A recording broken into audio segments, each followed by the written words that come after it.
Good to see you. Thank you. Thank you. You know what? I've never gotten so many compliments as this. Yes. All right, we are live. I'd like to call to order the budget hearing meeting of the Saline Area Schools Board of Education of June 11th, 2024. It was standing as you're able. I'd like to ask Jenny Miller to start us off with the Pledge of Allegiance. Tim's close. Oh, go ahead. I pledge allegiance to the flag of the United States of America and to the republic for which it stands, one nation, under God, indivisible, with liberty and justice for all. I wasn't sure if I had the mic on. Thank you, Jenny Miller, who sounded a lot like Tim Austin tonight. Public comment. Member of the public may speak tonight, but we have no members of the public who are wishing to speak, so we will move directly to, I'd like to entertain a motion to approve the agenda as printed. So moved, Stebbin. Stebbin, J.S. Stebbin. Just for the budget hearing. Just for the budget hearing, yes, sir. I'll second. Too late. Tim Austin got it by a nose. All in favor, please say aye. Aye. Opposed? Great, we have, that is 6-0. We're missing one board member. We do have a trustee. We do have a quorum. So I'd like to introduce Assistant Superintendent for Finance, Miranda Owsley, who is going to tell us everything we've ever wanted to know about budgets, our budget here at Saline Area Schools. Thank you, Miranda.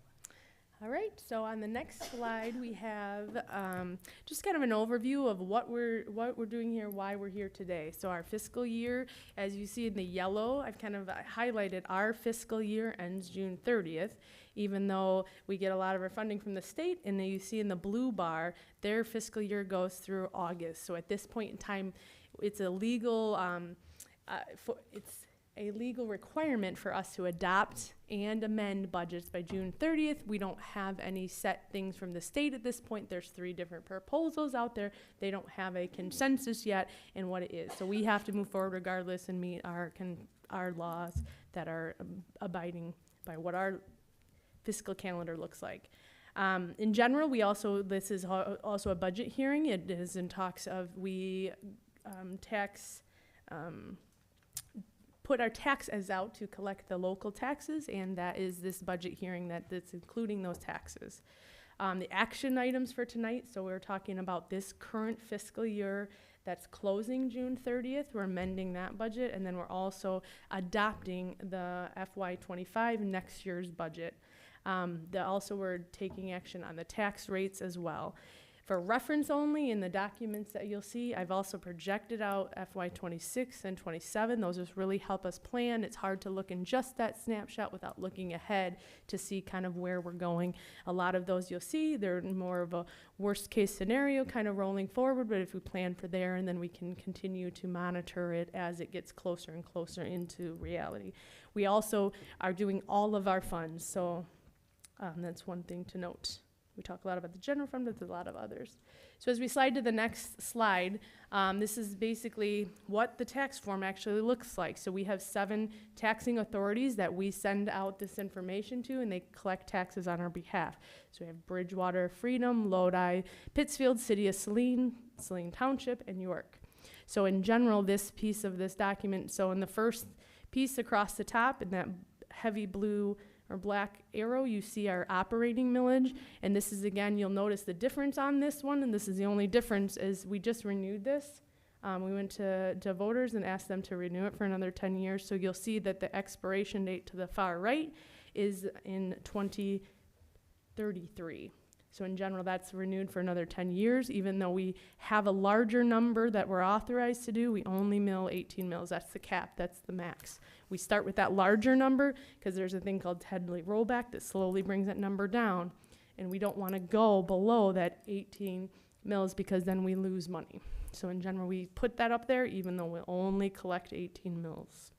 The next section, that red bar, we have to collect the debt separately and track it separately for our different kind of like those mortgage payments that we say. We put out those debt payments to fund our bonds, but they're in different sections. So the collective of that red bar is the 7.5 mils that we talked about and went to the voters to pass the next bond, and we were reducing that down to 7.5 mils. So that's reflected there. In the very bottom, we have a sinking fund and CARES millage. The Headley rollback this year didn't reduce those down, so those are the same mills that we were milling the prior year. And then in general, those will be needing authorization. Again, you'll see they expire in 2027, so those will need renewals back out to the voters again. So just kind of some estimates at the bottom, so you kind of get an idea of how much each of those tax buckets collects us on an annual basis. And on to the next slide, just kind of reminding us what we talk about when we use the terminology, general fund, when you use bonds.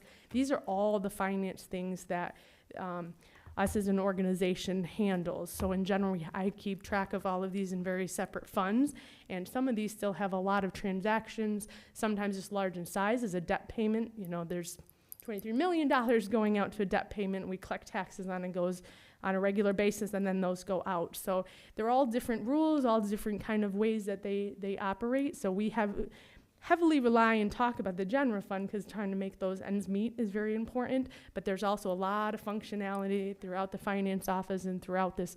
Everyone on the exterior sees Saline as a whole, but it's made up of all of these different pots. We know our community ed sits in this building and is a great resource for us as a school district, as well as the CARES recreation millage, all the way to food service and all of our fundraising activities that a lot of our clubs and teams do on their own to make all of what happens at the school district happen. It doesn't just take one. It takes a village.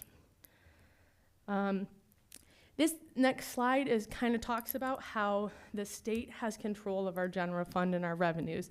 In general, this bar across here, I've used a very even example. If they set the per pupil allowance at $9,700 per pupil times, the number of FTE students, that sets a pot. Then depending on how much we get in tax revenue is how much the state will chip in to make that whole. So in this example here, if the yellow bar gets smaller, then the blue bar has to get bigger. And if in general, what we are experiencing in the current, our local taxes, that operational millage I just talked about, does increase, it doesn't mean that we get more money. It means that the state sets the bar and then they have to chip in less. They will assume we collect 18 mills whether we do or we don't. So when you don't collect it, you basically lose money on the table because they assume that you are collecting it. So it's an important piece when I was like, oh, you're going to tax more. We can't tax more than 18 mills, and we're also assumed we are going to collect that 18 mills. One of the other pieces that I did put on here is it's a big buzzword and kind of news and things like that is UAAL. It's basically, you've also heard unfunded liability. Back many years ago, the pension system came out and said they were underfunded. They didn't have enough to pay their obligations in the future. And so there's all these different programs and different ways that they're trying to fix that. In general, the piece for us is we flow through money in our budgets. So I talked the very last time in our February amendment, because it was a big shift down, and what I talked about is this UAL and a lot of pass-through money comes to the district. We see that the revenue is equal to the expense. So it's really important to remember that. So it goes up, they both go up, our revenues and our expenditures, and then sometimes they come down, and it's not because we're actually spending more or spending less, it's just that there's shifts that affect us as a whole to those total numbers. One of the big pieces that I do internally at Saline that makes it really important to get this right is in my budgeting processes, I have holistically separated out our retirement costs of what we pay for every salary dollar. We pay 31, 32 cents on every dollar for salary that we pay in consistent, but I also then have a separate process for UAL, and I'm not combined those are separated out. So I am very assured that everywhere in my budgets I have budgeted the revenue and the expenditure on both of those sides, and as well as my internal process is when we get that revenue in and we expend it at that point in time. Some people do a process where there's always a true up that happens, and sometimes if you're not monitoring that, it can sneak up on you. It's not that there's any different, you didn't spend more, spend less, but you weren't accounting on something and making bad choices on bad data. And so when that comes to Saline, very specifically, I pay that bill, And I also expense that bill at that moment, dollar for dollar, the exact same amount. So we're progressing forward in a way that we will not pool up a difference, because it's internal that way.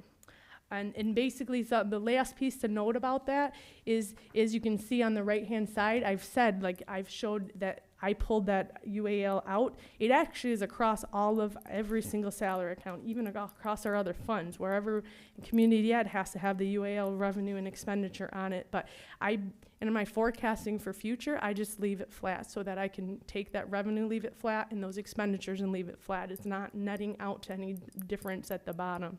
But you'll see those are those dramatic shifts. 2021 is 4.5 million. 2022 is 5.3. 2023 they did additional one-time on the one-time kind of payment, and so we were at 9.7. And so you see I've brought it back down to this year going to be about 6.9. So it is a big shift that really, it's operationally kind of heavy, but it's also like at the bottom line, remembering that it always comes back. It is a revenue and expenditure, but you just want to be making sure your budgeting processes as well as your internal processes are happening robustly, that you understand that process. So on to the next slide.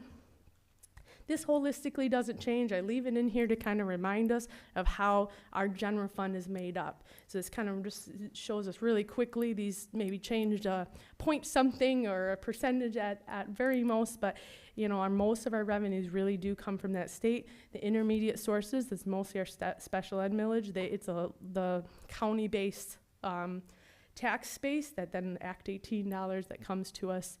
That's up for renewal again in November, which makes a very significant impact to Saline. In general, it's $9 million for our special ed programming, that if that is not renewed, that just comes out. That revenue does not come to us. So it is significant and would be very catastrophic to our budget if it was not renewed. So very, very important. Local is more talking about taxes, sometimes some donations or gate receipts from some of the athletic things. So a lot of small little pots adding up. Federal is just kind of a couple of the different grants that come through. On the next slide, we kind of talk then, and we kind of look at that trend across. This is the one snippet of the transparency page that kind of we put up there, and it kind of shows those actuals along the way. I have put at the bottom of the slide some of the assumptions that kind of go into those different revenue categories. So in next year, I still am factoring in a 110 student loss, and what that is representing is as if I take the kindergarten class and say repeat, we'll get the exact number of kindergartners this year as we have, or next year as we have this year, and I graduate out the seniors. So it's just a straight roll up saying our losses and our incomings and goings is all just flat. And so I think it's a very baseline level to go. We've seen a decent enrollment trends, but it's still, enrollment happens throughout the summer as well. So we kind of see those and kind of track those along the way. Then very next year, so you'll see the 130 students. So there's one last class that's over 400 right now that's kind of pulling through. So this next year is less of a hit, but then I roll the classes again, and that bigger class is then graduating out with a smaller class, and it's a different scope. And so the same thing in the 108 that year. So it's just class sizes as they roll forward. We hope that the fall comes in a little bit better than that, and then we'll have better numbers as we amend budgets, and the next time we're kind of using a more conservative basis. And so that's kind of where you'll see that same trend, kind of when you looked at the document, maybe in the original to February to what we're recommending today. So that's a kind of trend as we're going. In foundation, that's the state. At this point in time, I've taken the lowest out of the three proposals with Governor, House, and the Senate. After those budgets came out from those sectors, the revenue estimating conference came out, and there was basically kind of a cooling, not a huge reduction, but a kind of a curb off on the revenue side. So with that information in mind, I chose the lowest out of the three. There were some things that were happening that were significantly kind of different between the governors and some of the houses. So the conservative side felt more reasonable at this point in time. And you see the next 2 years, I repeated 200. So I just put a nice and flat 200. If that's the case, that's where we'll be. Basically, if all three government branches had kept, kind of one-time grant money in there, I put it in. I removed anything that kind of looked like it was trending to be one-time and removed those items. The next slide. This is kind of the graphic kind of upkeep and kind of keep here is really showing a really broad overtime view and kind of that thinking about some of the two big pieces that affect schools budgeting. So it rolls all the way back to 2007. So it is giving this big scope. But we look at the red line being retirement expense. So in general, those are on a percentage basis. That red line is just showing that cost increase. So, you know, in the 2009s, the 10s, 11, you see that we significantly increased. But we've also been creeping up in our expense, and we're up to 31% of every dollar that goes to an ORS retirement system. And at the same time, the blue line is doing our per pupil foundation allowance that we're getting from the state. So it's a kind of a revenue number. They're on the same scales, but not on, you know, you have to look to each side. One's dollars and one's a percent, but it just kind of shows you those trends happening at the same time. So I think it's a very good thing when you talk about the future and the big moments that we're kind of talking about in some of this retirement system and if things are getting fully funded now, what would that be? And kind of looking back to before we claimed it was underfunded and those shift has happened. So we'll kind of see in these next couple of years, it'll be an interesting play out of what happens. Looking to the next slide.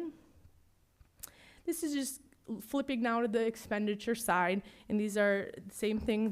They do not shift all that much, if most 1% one way or the other. It's breaking down expenditures and kind of the instructional programs and kind of all of those other little pockets that make up the district. But the bulk of what we spend on our revenue or our expenditure side is really instructional, and we're allowed to do that. We have a robust bonds and sinking funds and things like that help keep this pot really robust and able to spend it on a lot of instructional programs where not every district is able to do so. Next slide. Same concept of expenditures, just looking at it in a different way. Instead of by category, now we're looking at what type of expenditures. And so you'll see that in our general fund, 86% of it go right to salaries and benefits. So it really makes up most of what is comprised of. So same thing, just kind of these are very similar from year over year, but I think they're very good important parts to remember what makes that up. So as we go to the next slide, this is kind of where I'm taking the time to show what makes up those numbers. So there's a lot of 1,500 lines that go into all the micro things, but as we roll up, these are the things that are really moving what I've put into those budgets. So we'll see that this year there was 17 lane changes, people moving from a bachelor's to a master's. Those make a big difference on our budget, as well as we replaced quite a few resignations, retirements in the budget with some of them. It's been a very busy hiring season for Carol, and so some of those are already known because those are things you've been seeing in the board package that's coming through that we have hired. There's some still outstanding that will have to be done. And then we've also done by attrition reduced 7 FTE positions. So that's kind of a look to the fall. Then from those next 2 projection years, I left them staffing very flat. Definitely pulled in if they have a salary schedule per their union contracts and things like that. I did move people down on those, but did not change staffing in those models. There's a couple other little pieces that shift. We always look at class sizes in elementary and shift to those. So if we're having, a larger enrollment in an area, we take care of that year over year and really looking at keeping those there. The other piece is that the ORS, with a lot of things changing, I kept that very flat over all 3 years. There may, over time, be a small reduction if the governor took in her budget. She took that savings for the state side and used it all up in the state side.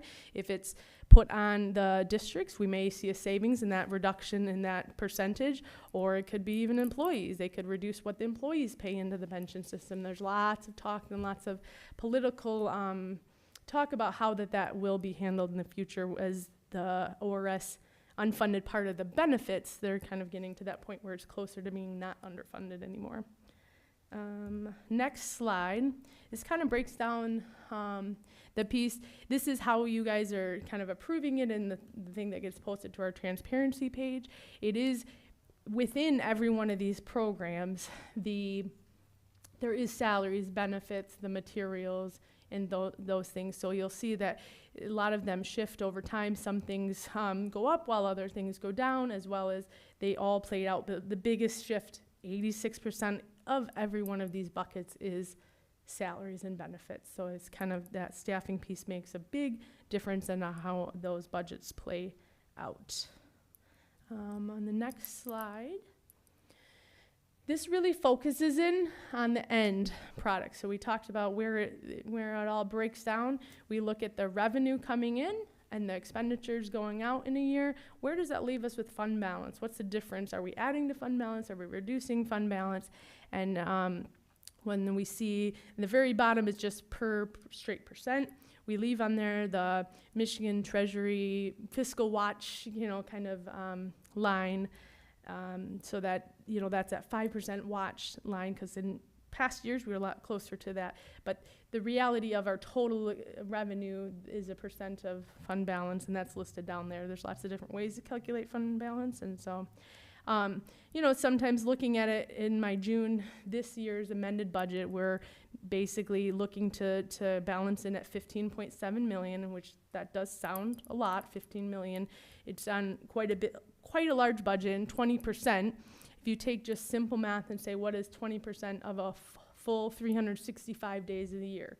20%, kind of rounds to about 76 days or 2.5 months of costs. So when we think about, even though it seems like a lot and for schools and things like that, and especially when we're at 5% back in the day, it's, and you think about it on your personal finance level, how much cash in the bank do you have to make sure that you make ends meet on a regular basis? We are not currently borrowing. You'll not see on the agendas upcoming that we're borrowing from the state. Before, when we were at 5%, we borrowed money to make ends meet at different times so that we had enough cash flow to just make payroll, to make those things happen. We now currently do not need to do that. We don't pay interest on that money, and we don't need to borrow because we have our own cash on hand to be able to operate functionally without that assistance. So it's kind of something to just keep in mind as we look at that. We really put those estimates out there to really say, if we did nothing, we could be there. But I'd caution in that concept that that's used as a tool so that we can continue to watch the trends and continue to make good choices along the way, so that is not our intent to end there. But if we did nothing and went backwards and made a lot of changes to the opposite direction, we could be there, sort of thing. So it's one of those things that's a good starting point to kind of see where we're trending, and that's kind of how we've continued to use the budgeting model to inform us in our administration of how we're going to look at the year. Next slide. So that fund balance that we're predicting in there, I've rolled back to our history. This is going all the way back to 1996 of what Saline's fund balance has been. And so you'll see the blues are actual, and then those green are those predictions. If nothing happened and we continue, head in the sand and not make adjustments, if enrollment does continue to decrease, and don't do anything, that we could be in those scenarios, and in 3 years be back to a very bare bones kind of scenario.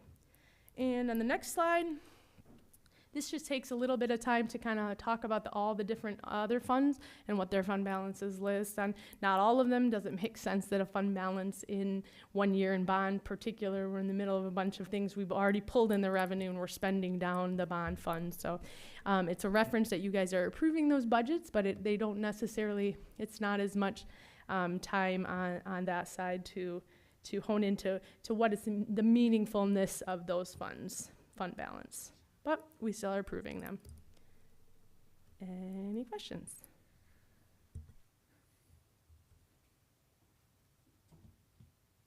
Go ahead, Tim.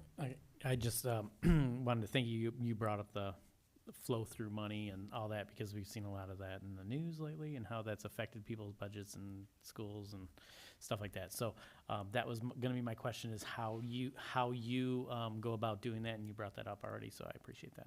Thanks.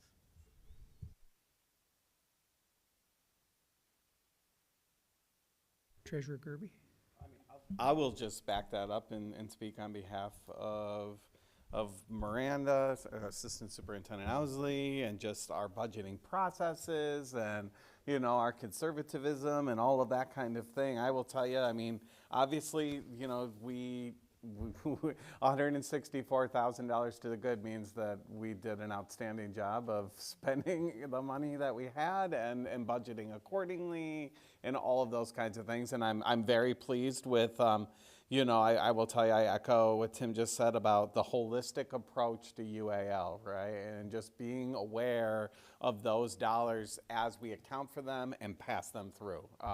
We never want to think that those are realized dollars that we have to make, you know, hiring decisions based upon and programming decisions based upon. And so I applaud that holistic mechanism approach, and I would give it my whatever word of blessing or whatever it is as the finance chair to continue to do so. But I want to make sure that I say that I'm incredibly proud to present this budget tonight. I'm incredibly proud that you know, if you want to say I have the chance to lead the team, but really it's Mariana who leads us, and I just follow along and look good on her coattails.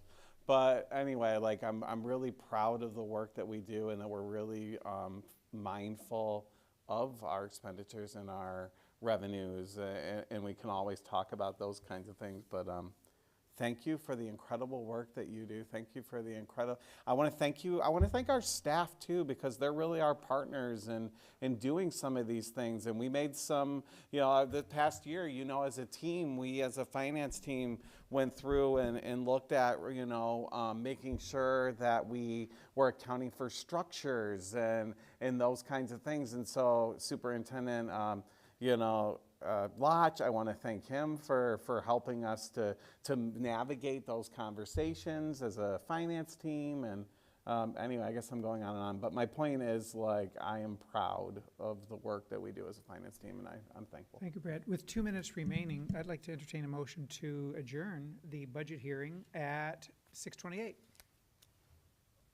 So move, Stebbin. Stebbin, Support, Eastep. thank you very much. All in favor, please say aye. Aye. That's a 7-0. Thank you very much. I appreciate that. And in the 2 minutes to go, we just relax and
Thank you, ladies and gentlemen. Sorry for the delay when we had two meetings back to back here.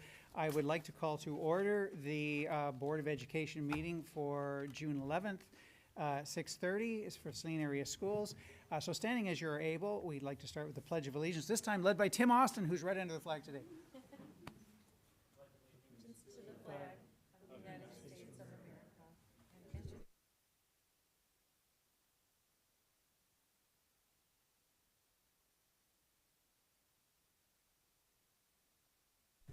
Thank you very much. A brief note from the superintendent and an introduction of some new faces to our board.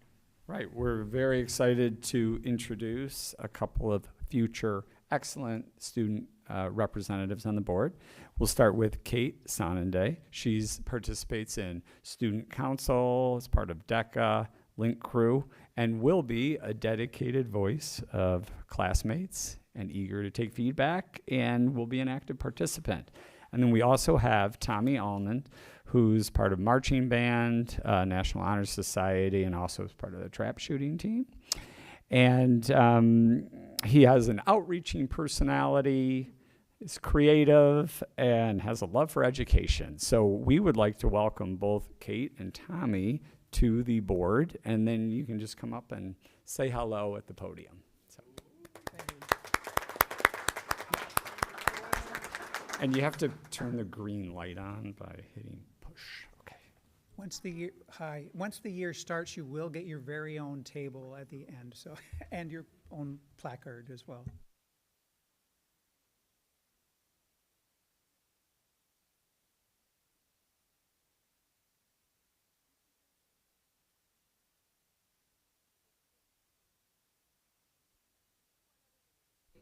Yeah.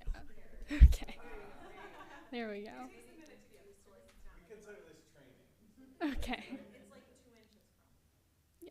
Okay, hi, I'm Kate Sonenday, and I'm super excited to voice for my fellow classmates and this opportunity.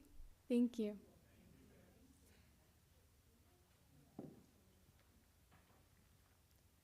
Hi, I'm Tommy Almond, and I'm also very excited for this opportunity to be a voice for the students of Saline and to help out my home and my community in any way that I can. All right, thank you.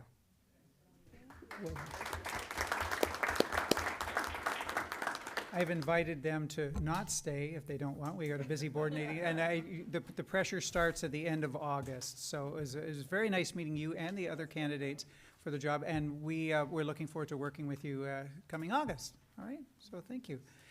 Very nice to meet you, and I'm sure we'll all get a chance to one-on-one chat with you a little later too in the year.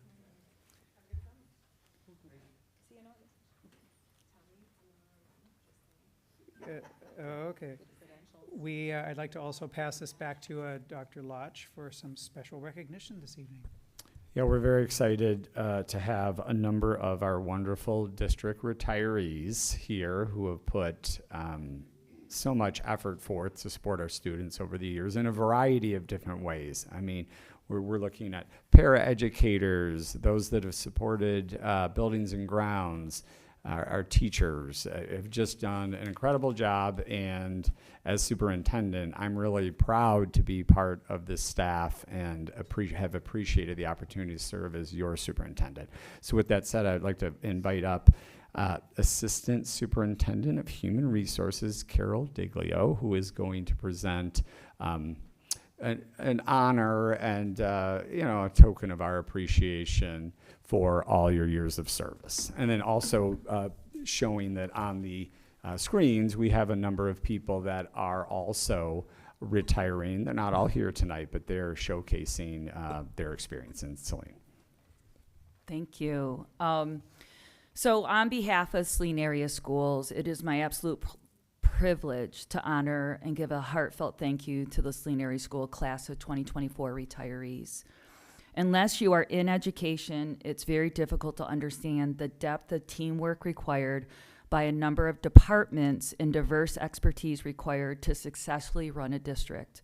We operate much like a small city, or some cases big city, and rely on each other to run like a well-oiled machine so that we honor all students at the magnitude and success of the Saline Area Schools. It is about the people who collectively make up a learning community that is safe, clean, nurturing, rigorous, engaging, state-of-the-art, diverse, supportive, inviting, organized, inclusive, to make every student a priority so that they can reach their individual potential. Without a collective effort, it is not possible. In tonight's group of 30 retirees, we honored the collective effort and diverse expertise of 18 teachers, 2 paraeducators, 2 custodians, 1 community educator, 1 technology professional, 1 speech pathologist, 1 secretary, 1 CTE technician, 2 principals, and an assistant superintendent of human resources. For a combined 695 years of experience and institutional knowledge. It is their unwavering commitment to education and to students that has allowed Saline area schools to be a destination district for kids and families. Thank you for your dedication and for your years of service and education. We are fortunate, as you can see, to have 21 Saline area school retirees share their parting thoughts and words of wisdom in the slideshow that's being presented throughout the meeting this evening. Miss Martin, Jackie Martin, worked with the High School Writing Center to create a poem titled A New Beginning that reads, and I'm not a wonderful poem reader, but I will read it. In all halls where wisdom whispers flow through every space in every row, you've sown the seeds of ideas and light and fostered dreams to take flight. With gentle hands and a heart so wide, you've been a beacon, you've been a guide. Through seasons changed and years that flew, and all you've taught, they carry you. Through new visions, creations, and design, the stories told, the shared times. Each activity planned with care so true, each student noticed all that you do. You've walked these halls with grace and might, turned timid minds to soaring flight. With patience, love, and steady, fast cheer, you've shaped futures year by year. Now as we close this chapter's page and step onto a freer stage, may joy and peace fill your days with memory sweet and moments still. Through your depart from this old place, your legacy, it still leaves a trace in every light, in every heart, a timeless, cherished, wondrous part. So thank you, colleague, for all you've done, for battles fought and victories won. May your new journey be as bright, and all that mind you've set alight. And we really charged the Writing Center to make sure that it was a poem that was inclusive to all of the departments and all of the areas of expertise. And so we really appreciate their partnership. So it is, again, with great honor that we have 5 of our retirees in the audience today. So what I'd like to do is, when I call their name, if they would walk by Ms. Martin in the back and pick up their plaque and come up front. We'll start with Diane Carrico, paraprofessional for 31 years.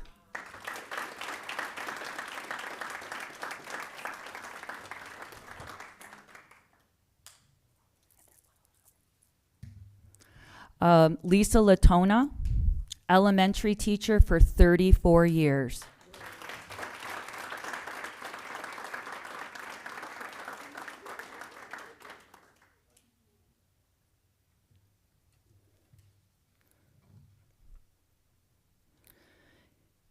Carrie McClure, custodian for 35 years.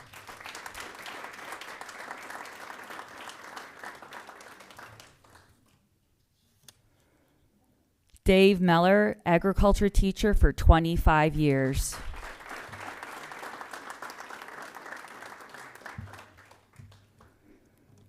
And Beth Musson, special education teacher for 20 years.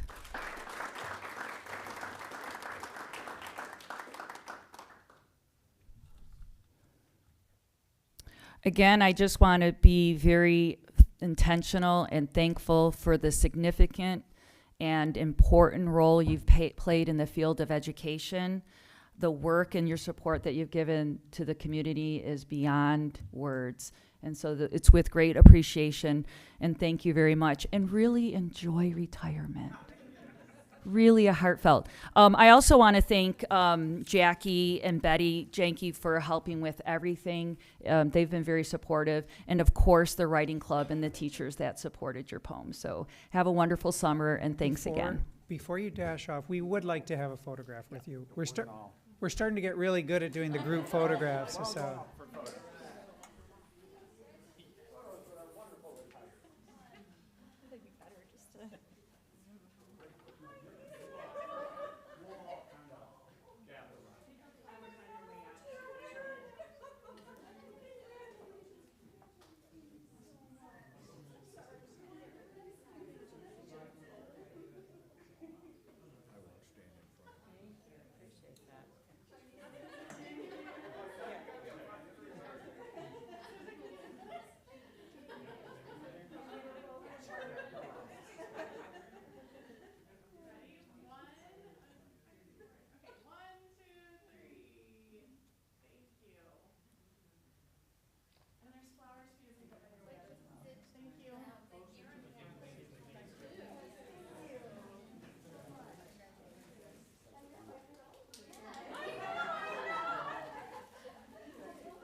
Board Recording Secretary Yonke, do we have any? No, great. We have no public comment this evening. Oh.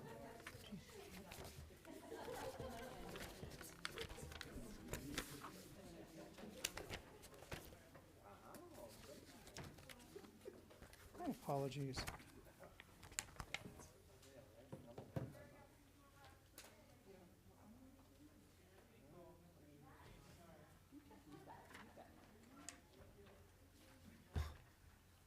Give me one moment, please. I do want to, I did have a response to public comment, but I've got the wrong date. Too many documents. Let's try again. Talk amongst yourselves.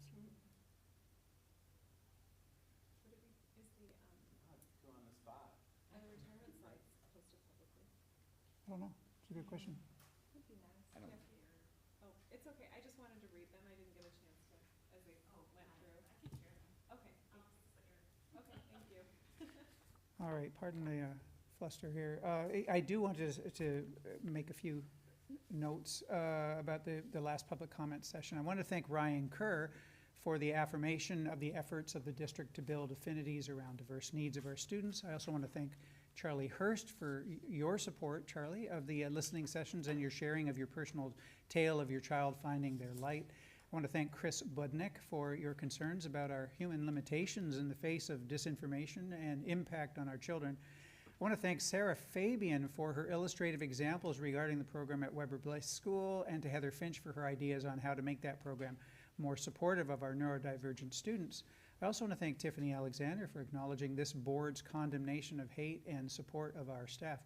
I also do want to make a comment that at the last meeting, a member of the public in the course of his comments veered into an attack on a board member. Although he was notified in the moment to stop, and I've since spoken with him, I do want to remind all future speakers that there is no time where it's acceptable or tolerated to make statements that directly attack the superintendent, the staff of Saline area schools, or elected board members. So I did want to appreciate the, well, I just wanted to make that statement at this time. So I'd like to go on to the approval or revisions of the agenda. Items can be added or deleted from the agenda, or the order can be changed at the request of an individual board member. The agendas must be approved before proceeding further. So I'd like to entertain a motion to approve the agenda as printed. So moved, Stebbin. You've been fast off the button all evening. All right. Do we have a second? So moved. Second, Gold. Oh, I heard Tim again. Sorry, you're a little slow. But if you want it, all in favor, please say aye. Aye. Aye. Great. Opposed? Great, 7-0. We have 4, 1, 2, 3, 4. I just want to check the way this evening's going. I might make a mistake here. 4 action items, please. I'd like to entertain a motion to approve the food service management contract with Chartwells for the 2024-25 school year as submitted by Miranda Owsley, Assistant Superintendent for Finance. So moved, Miller. Thank you very much. Support Gerby. Brad's supporting that one. Do we have any comments, Miranda, about the Chartwells? Just a renewal? Thank you. All in favor then, please say aye. Aye. Opposed? Great, 7-0. Thank you very much. I'd like to entertain a motion to adopt the amended General Appropriations Act for 2023-24, final amended budgets for 2024-25, original budgets, and the 2024 L4029 tax rates as submitted by Miranda Owsley, Assistant Superintendent of Finance. As Finance Chair, I'm proud to make this a motion. Motion Gerby. Any support? Second. Thank you, Mr. Austin. And any discussion? Okay, all in favor, please say aye. Aye. Thank you. Opposed? Just to make sure. I'd like to entertain a motion to approve the community education rental rates as submitted by Brian Puffer, Director of Community Education. Oh, that's so moved. Is that you, Tim? Yeah. Thank you. Support. Gold? What? Who? Oh, thank you. Thank you very much. I don't know if there's any discussion about that, the table, or from you, Mr. Puffer? Quick comments? Great. Thank you. Yeah, just really quick, that last time we came to the board was 2 years ago to update our rates and whatnot. So what we did too, just look at their rates. We look at other districts that are comparable to our facilities. So we looked at Ann Arbor schools, Chelsea, Dexter, Lincoln, Brighton, and Milan, compared the rates to rooms that we have to see where we're at, where we fit in the scale. Meet with our staff for the last 5 months. We go over this just to compare data, get feedback from people that know the spaces, have been in the spaces, and we make sure what we're charging it makes sense for the spaces that our middle school gyms, not more than our high school gyms, stuff like that. Then we finalize the rates, and here we are, and then they'll go in effect on September 1st. Yeah, real quick, the Group B and Group C, is that weekdays versus weekends, or? No, Group B is basically your nonprofit groups. Group C's are for your profit. And so when we gotcha. switched over back in 22, we had a class 1, 2, and 3. And so we eliminated that class 1, which is basically all of our school groups there for free and stuff like that.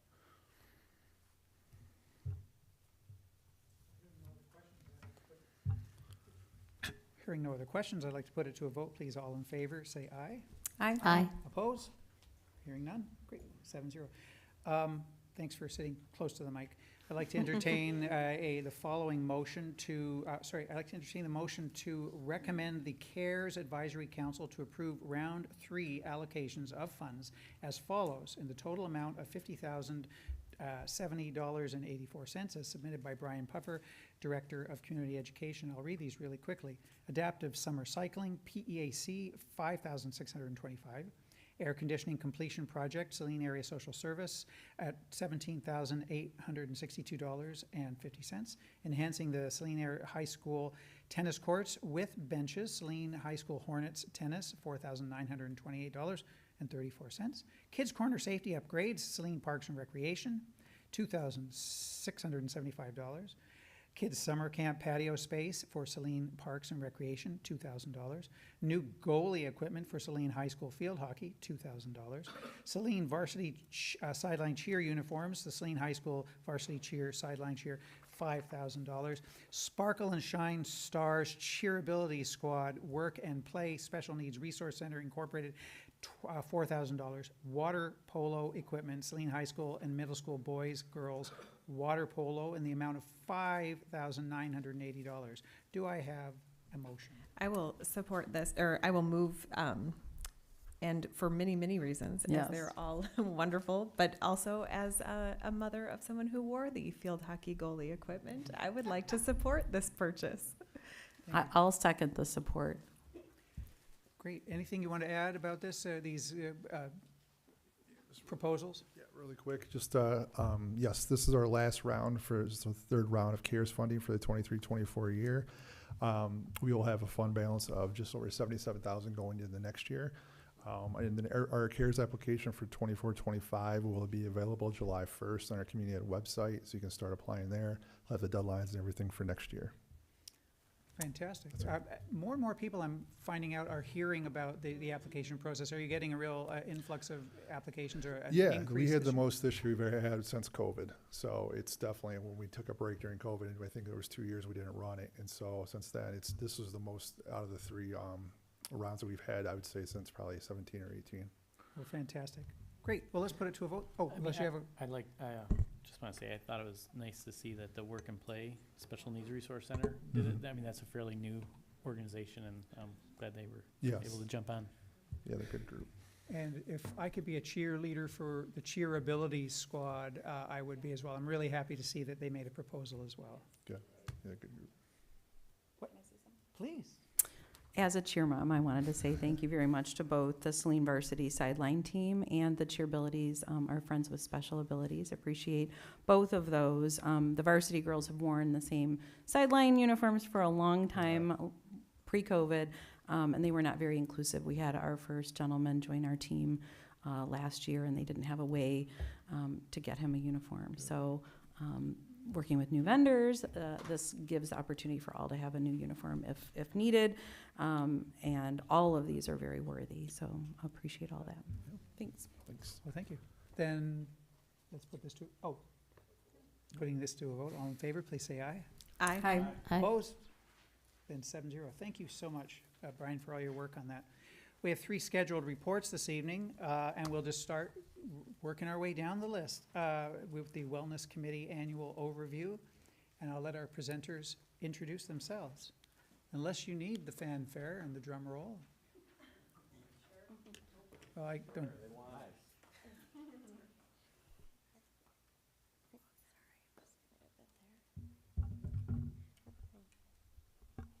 Hello, thank you for having us here today. So my name is Musetta Deneen.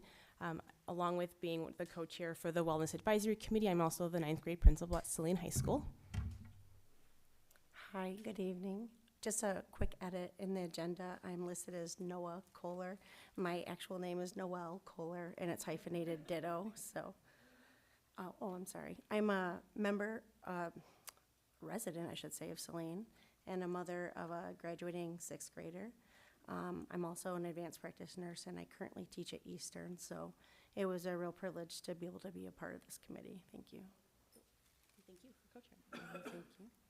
So we'll go ahead and kind of let you all know what we've been up to this year. So first, we'd like to always talk about what our mission is as our Wellness Advisory Committee. And so the mission of the Saline Area Schools Wellness Advisory Committee is to ensure the wellness policy created by the Saline Board of Education, as required by law, is implemented and reviewed regularly. Additionally, we hope to support and improve the physical and mental health of our school community, both staff and students, through education, experiences, and access to goods and services. And so in addition to our mission, board policy really does outline what the responsibilities and objectives are for our advisory committee. So you can see them listed here. And so assessment of the current school environment is one of our responsibilities, along with reviewing of the district's wellness policy, presentation of the wellness policy to the school board for approval, measurement of the implementation of the policy, recommendation for the revision of the policy as necessary, and then additionally, the Wellness Committee aims to support and improve staff and students' physical and mental health while promoting health equity. And so this year, we had a big push to increase our membership, get some new faces on our committee, and kind of revitalize what we're doing this year. And so when our first meeting happened, we had a lot of people who were really mobilized and excited about wellness and how they could really support students and staff here in the district. And so with all of the ideas and things that we wanted to do, right, we were kind of all over the place. We needed to really anchor ourselves in what we could really tackle this year. And so one of the things that we felt like we could really do is, because we had lots of ideas for what we wanted to see or what we thought maybe the district didn't have, but maybe we did. So we wanted to figure out, let's start from the beginning. So let's assess where we are now. So we really leaned into this idea of the assessment of the current school environment. So throughout our presentation, you'll hear about the tools that we used and the steps that we took to assess where Saline area schools now with regard to wellness. And so I know I'll take it from here. Do you want me to click for you, or do you want to click? I can click. Okay. So besides looking at what goals we wanted to accomplish, we also wanted to take a look at what were our outcomes. What all did we actually want to measure? And so these two quotes were taken from the program that we're going to introduce to you, which is the School Health Index by the CDC. And these really resonated with what our goals were, which was the idea that not only did we want to look at students' social and emotional health and mental health overall, but what does changing that do? And here you can see that changing that can help with not only the social and emotional health, but their academic and their physical health as well. So introducing the School Health Index. So like Musetta said, we knew where we wanted to start, but we didn't want to just throw together another survey ourselves. So having staff from the district on the committee, it was helpful to remind, what other surveys have already been done. There were surveys done, and correct me if I'm wrong, with students, and I think with the community and parents, so we already had some feedback there. And so we really wanted to kind of hone in on the individual schools themselves. And to do that, it was important for us to find a tool that was already created, not something that we were creating ourselves, but something that was evidence-based and standardized. So we settled on the School Health Index. Again, here you can see some of the main objectives is to look at the strengths and current weaknesses of health and safety, specifically to policies and procedures. And then not only just to assess, but to develop an action plan for what you're going to do once those weaknesses are identified, and for the overall goal of promoting health, enhancing behaviors, and better health. So what exactly is this School Health Index? There are 7 health topics here. You can read that are all encompassed in the School Health Index. But essentially, the School Health Index is broken out into 11 modules. And the 11 modules align with what's called the whole school, whole community, whole child model framework. So it's a visual framework, and it's also a framework that really is holistic, which also align very much with most of us in the Wellness Committee. And so between those 7 health topics and those 11 modules, it encompasses this tool that's used to perform your assessment.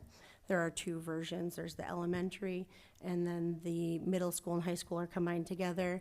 They're nearly identical in the questions that they ask within the modules, except here you can see there's a couple differences related to age gaps that make sense.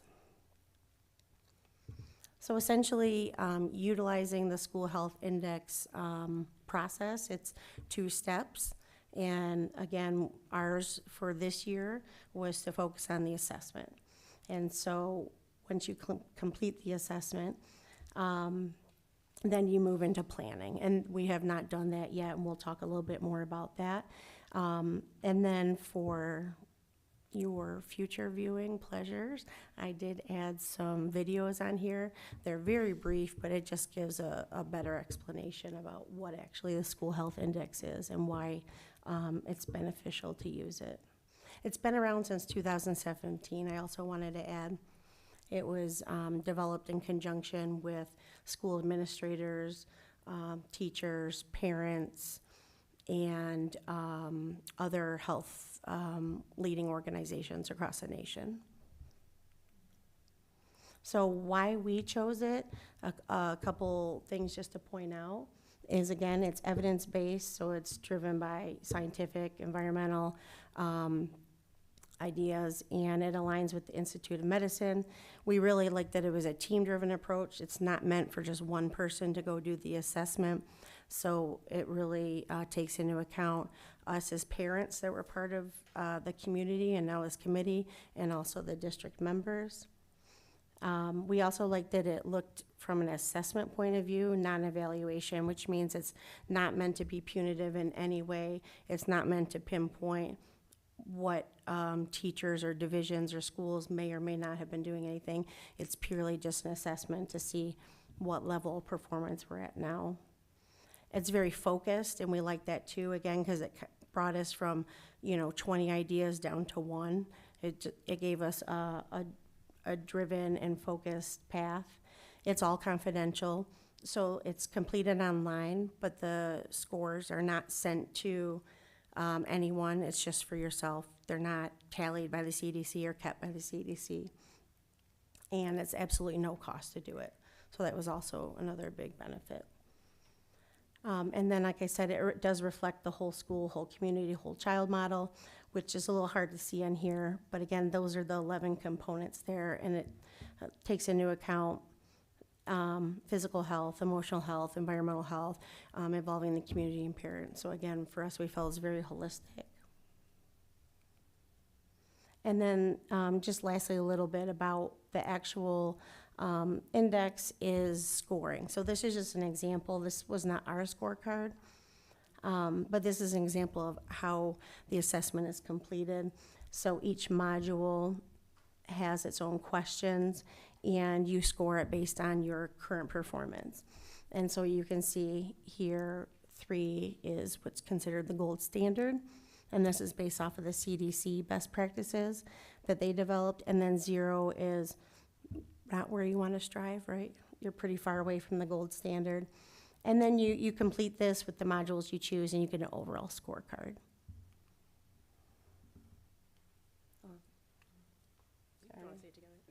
Okay. So again, we talked about this. In order for us to get an idea for where we needed to go, we just need to know what our starting point is. So we'll talk about, or I'm going to talk about the modules. So these are the 11 modules, as Noelle mentioned. We did not do all of them. So that was another thing. So we saw there's lots of topics that are covered that involve schools, school personnel, in ways that we can connect with the community and families and students. And so we really wanted to make sure, again, aligning with the Wellness Advisory Committee's mission, our responsibilities as set forth by the Board of Ed, and then what kind of is in our realm of control or things that we could assess on. So we've decided to focus on Module 7, Social and Emotional Climate. Having parents on the committee and staff members, we felt like we could get several lenses to inform any sort of response to those questions in the modules. And then we also chose family engagement. So again, we felt like parents that are on the Wellness Advisory Committee could talk about how engaged they feel and could properly assess that. So those were the 2 that we felt like we could tackle, and we had enough representation from the district and the community to properly kind of assess where we are.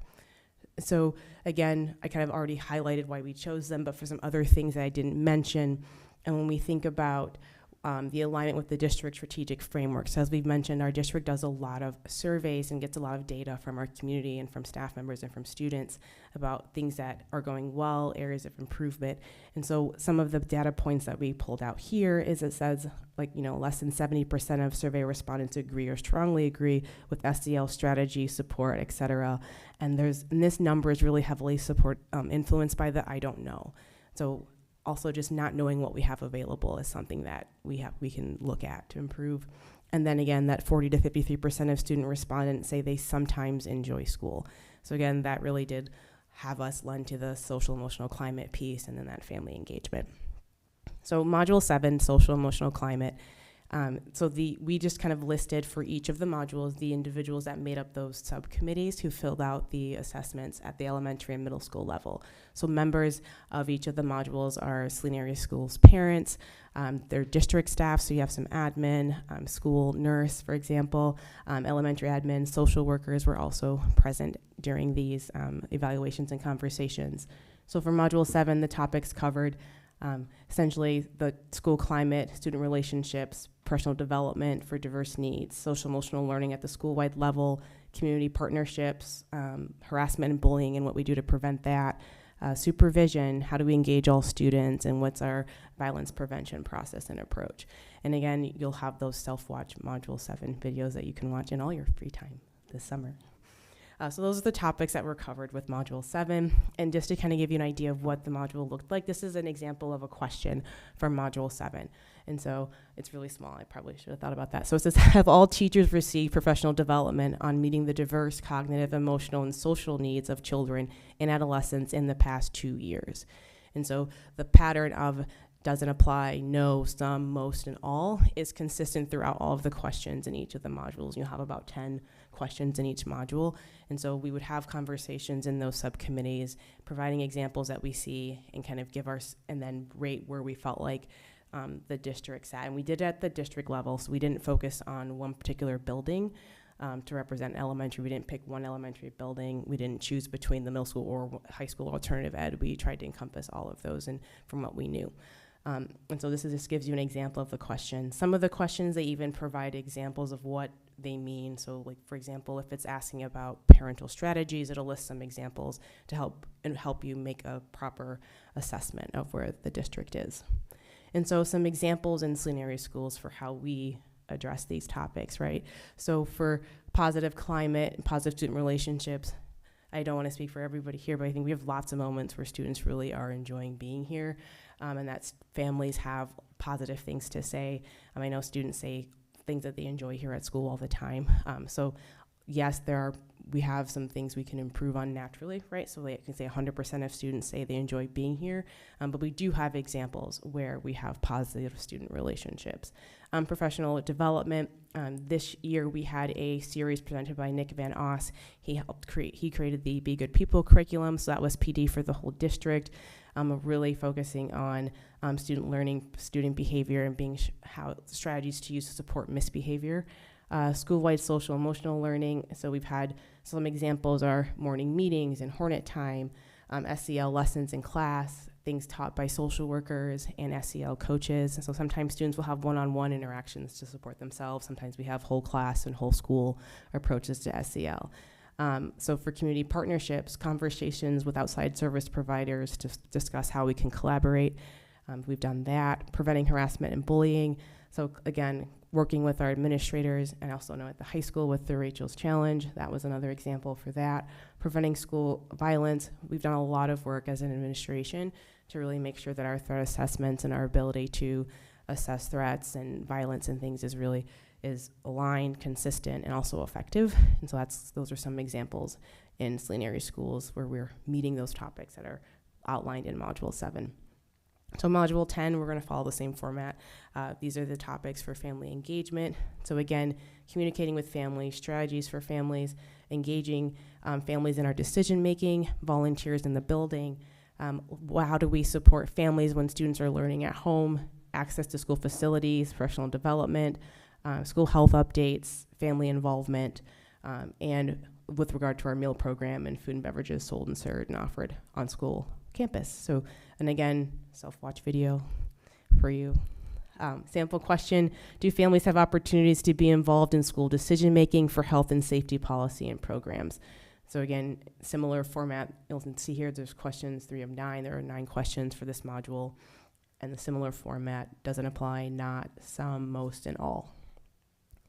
Examples for Saline area schools and how we engage families. So communication, we have our superintendent's community message, weekly newsletters from building admin, teachers give classroom updates, Power School, district and school websites. These are just some examples.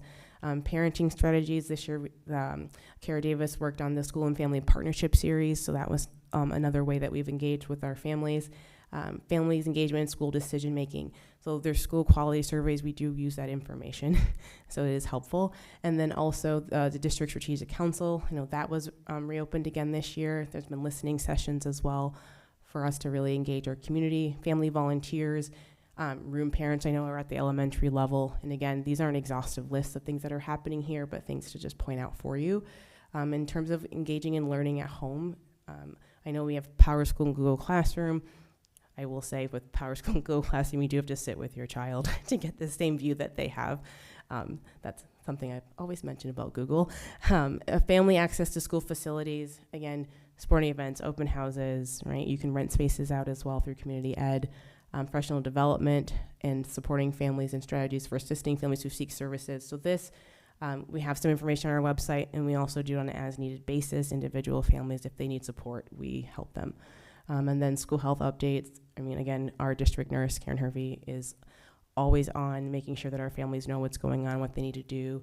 And then, COVID aside, even lately. So we have a lot of support in that way for our families. So next steps, and then we wanted to try to tackle this together. So what we will say is our year we spent making sure that we could complete modules 7 and 10. And so trying to get to that scorecard piece. Our next steps really are, we need to, one, we accomplished a lot. That was a big, resounding message in our last meeting. Everyone felt like we really accomplished a whole lot, and I would agree. And I think, Noelle, you would too. So in the past, a lot of our meetings would happen once a trimester, but our group really felt like we wouldn't be able to accomplish anything if we just met 3 times. And so we consistently met every 4 to 6 weeks to make sure that we could agree on a tool, make sure that we had everyone at the table when necessary to complete our assessment. So we did accomplish a lot. And so some of the things that we need to do is to decide on a time to present the scorecards to the district, at least things that we observe based on from the committee's perspective, and then decide with the district what they would like our level of involvement and advising steps to be. As Noelle mentioned, they do have recommendations for ways that you can take action steps to improve in the areas that maybe you didn't score as high in. And so as an advisory committee, we want to support any way the district would see that is most appropriate. So if that's for us to complete the recommendations or point out some ideas, if it's to hand it off to the district to do that themselves or to collaborate, we're open to that. And so that's kind of where we are now as we head into summer, is we have the scorecard. So now what do we do with it?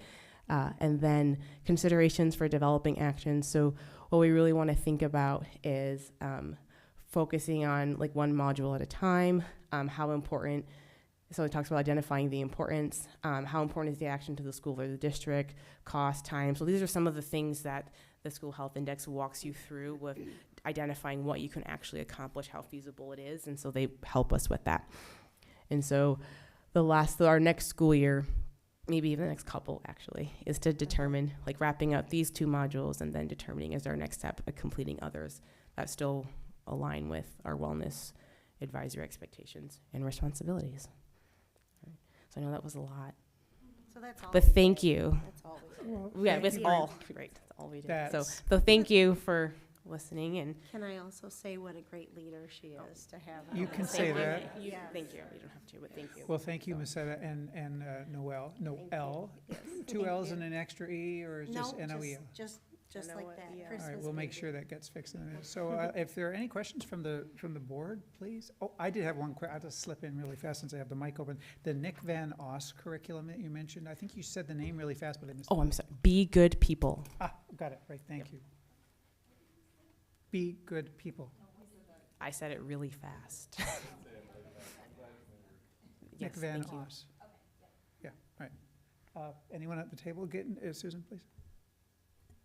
So, thank you for the presentation. I am, I believe, a board rep, so include me in on the information. I was talking to another parent who is on the advisory committee and has super great things to say about the work that she's been able to help with, and that's been really exciting. And she talked a little bit about kind of some recommendations and things like that, and partnerships. She had mentioned DEI-AC, and just getting resources out there and stuff. You had a question about recommendations and where that would go.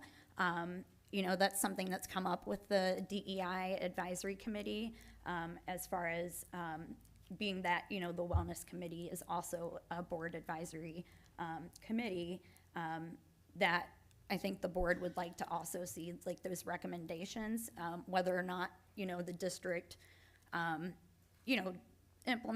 implements it, or, if we have feedback or whatever, but those recommendations that the committee made, I think that would be important for us to receive as, I know we've talked about it in the past, just as a consent item or something, so accepting those recommendations. And so that will be, available to the public, and then, it can go out into the district as superintendent sees fit, so.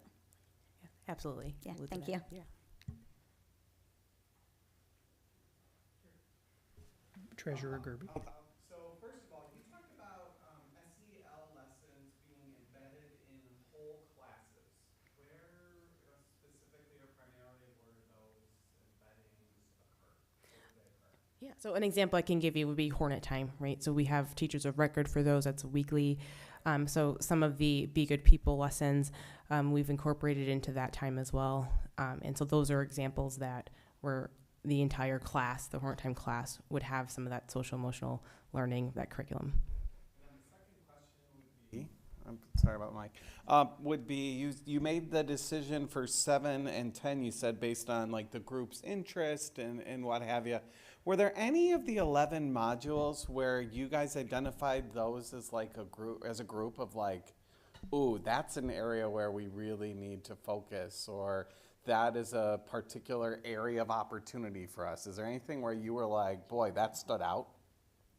I was going to just mention, this won't be a direct answer, but may lead into it, is there were some other areas that we thought were important, but again, having the district members on the committee, they were able to identify that there was already work being done on assessing those policies, so we didn't want to do a crossover of that work. And so that's where we really felt social and emotional was most aligned with all of us. And then again, the family involvement, I think stemmed also from some past surveys, maybe in data. And I agree, and I want to make sure that I Yeah. say, like, I appreciate your work in these two areas. I just want to make sure that there wasn't something where you're like, and this is an area of necessity. So I thank you. think 7, yeah. 7. So Yeah. you did where you put your energies right where it should Yeah. go. So awesome. Thank you. Yes. This is definitely not my area of expertise, but I just wanted to extend a potential resource for you that could be something that your team explores or that Kara explores. But the state of Michigan is offering resources in a curriculum called Trails that was developed at the University of Michigan, and it's an SEL curriculum that is being offered to schools. I believe that it is a free resource for schools in the state of Michigan, so maybe not as a whole, but perhaps there could be some resources that could be helpful to your committee as you look into some of the SEL. I know the schools in Ann Arbor, because that's where I live every day. They are implementing it next year. And it is grade-specific, age-appropriate SEL curriculum, things like managing stress through breathing and those sorts of things, and they're embedding it into morning meetings. So potentially that's a resource that could be helpful, in part or as a whole for your team to explore. Thank you. Well, hearing nothing more from the rest of the board, I just want to thank you once again, and we'll see you back here next year with a great summary of 7 and 10. Mm-hmm. Great. Thank you very much. Great. Thank you. I'd like to call up, is Mr. Grossman in the house? There he is. You were hiding behind the podium.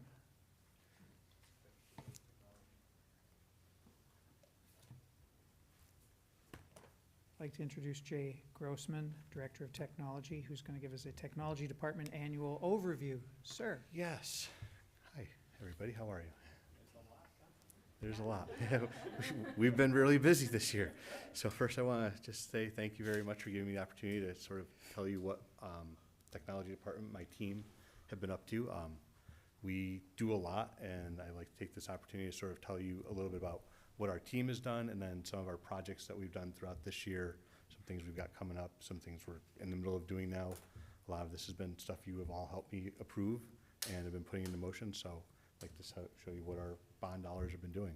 But really, first and foremost, I want to talk about my team. It's been a very busy year. We finished it, but looking over our tickets, we do utilize a ticketing system. We had just shy of 2,900 support tickets put in this year. Of those, only 27 are currently open last I checked. I am noticing a quick typo that said between July 1st of 23 and July 5th of 24. That should have been June 5th of 24 when I pulled this. 2,862 tickets have been closed. There's 27 open, 8 are pending, and there are a couple that are just floating out there that we are just waiting for contact on. I do want to make mention that that is just tickets that have been put into our system.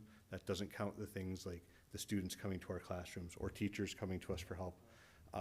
The phone calls we get, the text messages, the grabbing us in the hallway or in the building because there's a quick question. This is just tickets that people have submitted. So we have been very busy and want to give a lot of credit to my team for our team of 10. They have been working very hard this year to keep everything afloat. In addition to the tickets, they're also providing support for approximately 2,100 daily used student devices and over 500 staff devices. Additionally, we are managing about 900 different devices, Chromebooks that we keep for state testing that are on a cycle and kept completely independent of our student devices. For state testing, we have to be able to control those, so we keep a fleet at the middle school and high school that we're also supporting during that time.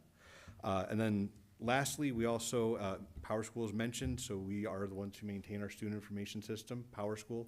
Everything that Power School is under the umbrella. Power School started as a student information system. It has become more of an acquisition system in the past couple of years, more of they consider themselves an umbrella. So everything that Power School found useful, they have purchased, and therefore we support all of those systems. That's things like Power School itself, that Google Classroom, Remind, we use School Messenger, college applications through Naviance, exporting information for rostering, all that stuff is supported by our team, and they do a great job with it. So some of the things that we have done in the past year, oops, sorry. It's a little off, Ben, sorry. It's like halfway on there. Keep going. One more, sorry. Thank you, Ben. Appreciate you. So this year, we completed a number of projects that you have helped me approve that have helped us upgrade and maintain our infrastructure. Starting last year, we have replaced all of the battery backups in all 40 of our network closets. We replaced those with older alkaline batteries, now with 10-year lithium batteries. They're supposed to use less electricity, last us longer, hopefully save us a little bit of money. Their main importance, though, is to be that 20-minute bridge when we have a power outage so that our admin staff still have access to Informacast, which I'll talk about. I know that's your favorite word. Wi-Fi, phones, all of that stuff that is powered over the internet now. Our battery backups are new in place so that we can at least ensure that during that first time that we can get communication out to the masses and make sure that things stay calm.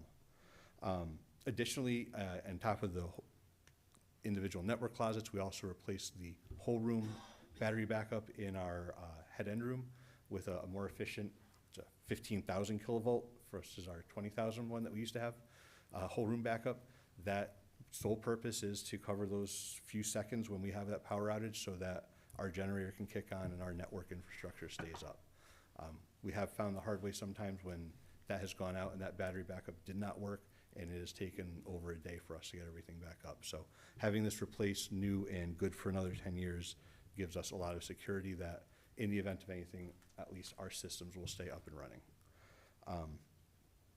Another item we started with at the beginning of this bond to help with our network infrastructure was replacing what we call our core router. This is essentially the brains of our network that sits in that head end room, is connected to that generator, and essentially its job is to direct all the traffic on our network. Any device using our network, Wi-Fi, wired, any network we manage, all of our cameras, phones, everything goes through this, and that is determined where it goes. Our last one was about 8 years old. Its support was up, so we were able to replace this. And looking ahead, we've been able to increase that from our old one that capped out at 10 gigabits a second to one that can handle over 100 gigabits a second. So as we go forward, we'll be able to handle increasing speed and network requirements. We also replaced our storage area network. This is now capable up to 50% of compression for our disk space. I'm using lots of tech words here, I realize, but it helps us save a lot and is allowing us to purchase less storage for this backup while still maintaining the integrity. This is the data storage that we use for all of our finance data, the things that we need encrypted and backed up, and making sure that we have access to so our district can run. Our first one that we had, people used to call it a My First SAN. It was very slow. It was one of those, if you've been teaching for a number of years and had old computers, when you would turn it on, you could go get your coffee, and by the time you came back, it might be at the loading screen. Those are what our servers were. When we replaced this last year, it increased it from 5,000 processes a second to 50,000, so literally 10 times faster. And it is now like if you turn on an iPad and it just turns on. So it has helped us increase our speed and make our work a little bit faster as well. Verkada. We all know our camera system, visitor system. Hopefully everybody has dealt with that now. That is another project that you have all helped me approve this year, and I appreciate. Last summer, we went through and we replaced our entire camera and visitor management system. We have, to date, we actually installed another camera today. So there's 548 cameras on campus, as well as our visitor system, which is now able to be more secure because we are able to put that into the vestibules, allowing us to control who comes into our building before they actually get in there. So we can do our scans, make sure that only the people who should be allowed into the buildings are getting through those locked doors. This has been a very big overhaul. We have had it in place since last summer, and I've had nothing but no complaints on it. A lot of great things on it, I know, right? Yes, exactly. It's been a learning process with some of the guest stuff, but the cameras have been really wonderful, and everybody, now that we've gone through a year of making sure that you have your ID to come in, it is running very smoothly. And then the last project that we completed this year that I wanted to mention before we get into our upcoming ones is Informacast. I'm not going to talk a lot about it because we've talked about it so many times, but with your help, with Michigan State Police grants, a number of grants, this project that we started 5 years ago at Pleasant Ridge with just 3 speakers and a panic button has now grown to over 700 speakers in every single building, panic buttons, communication through digital signage, audio, strobe lights, everything. And it has been a really big lift to do. It is very important. It helps ensure the safety and communication for all of us, and something that we hope to never use, but it makes me sleep better at night knowing that we have it. So what are we doing next? We are currently in the middle of a couple of projects. So most recently, we have started our audio-video standardization project. That's going to be a 2-year project that we have started. Our first package that you helped me approve was to start replacing projectors, sound systems, audio systems in all the classrooms at Harvest, Pleasant Ridge, and Woodland Meadows. That actually started this week, and they're almost done doing the cabling at Pleasant Ridge, and we'll be moving over to Woodland Meadows next. So after that, we're just going to keep following up. This is going to help our teachers by giving them a standardized classroom they can walk into. Everyone's going to be able to walk in, have the same experience. If somebody has to guest teach in a room, everything is going to be the same. It's all also going to be functioning and working, sticking with this new technology. We've talked about lampless projectors in the rooms, the brightness of this, so that our rooms that have a lot of daylight, that these will be able to be seen and be able to be used by the students. With our new operations building, we are, on my side, we are working right now on connecting fiber optics. If you recall, we had a little conversation about fiber optics recently and what that was. That's currently in place. We are working through a series of above ground and underground connections to go from the middle school up to operations, so that will be functional for when that building opens. It's on track for the end of October. Providing that internet there will allow us to bring everything online in that building. Our command center for the security of everybody, our bus garage and information, so we can pull bus cameras as well as internet and activity, door access controls, video, AV presentations, everything in there. We are also, sorry, we've been doing a lot. Network closets, so as I mentioned earlier, one of the things we completed was the brains, the core. In addition to replacing the core, we have also started replacing all of the switches in each of our network closets. I mentioned we have 40 different network closets. Every single one of them has technology in it to provide our wired and wireless network. That is all old and beyond support, or beyond service and support. So what we've done is worked on consolidating that and upgrading it. These new switches will have the capacity to handle that 100 gigabits that we're upgrading our core. So eventually our district can be transmitting at 100 gigabits a second. It also allowed us to go through and with the increase in wireless technology, so much of our data ports that we use now are left open and unused. So this has given us the opportunity to actually go through and inventory all of those unused ports, pull out and remove some of the cabling and consolidate our switches so that we're using less equipment, less energy, and also less of a security risk, because any one of those open ports is something, if it's connected to the internet, somebody could plug into that and then they are on your network. So by removing those and making them non-active, we are also increasing our network security while maintaining our infrastructure and actually upgrading it to keep with technology that's going to keep advancing. I mentioned these switches provide power to all these devices. That wasn't a thing 8 years ago when our first switches were installed. The power requirements now for some devices go above and beyond even what switches 5 years ago, 2 years ago were using. Some of our cameras require 60 watts worth of power now, when 30 watts was to be unheard of.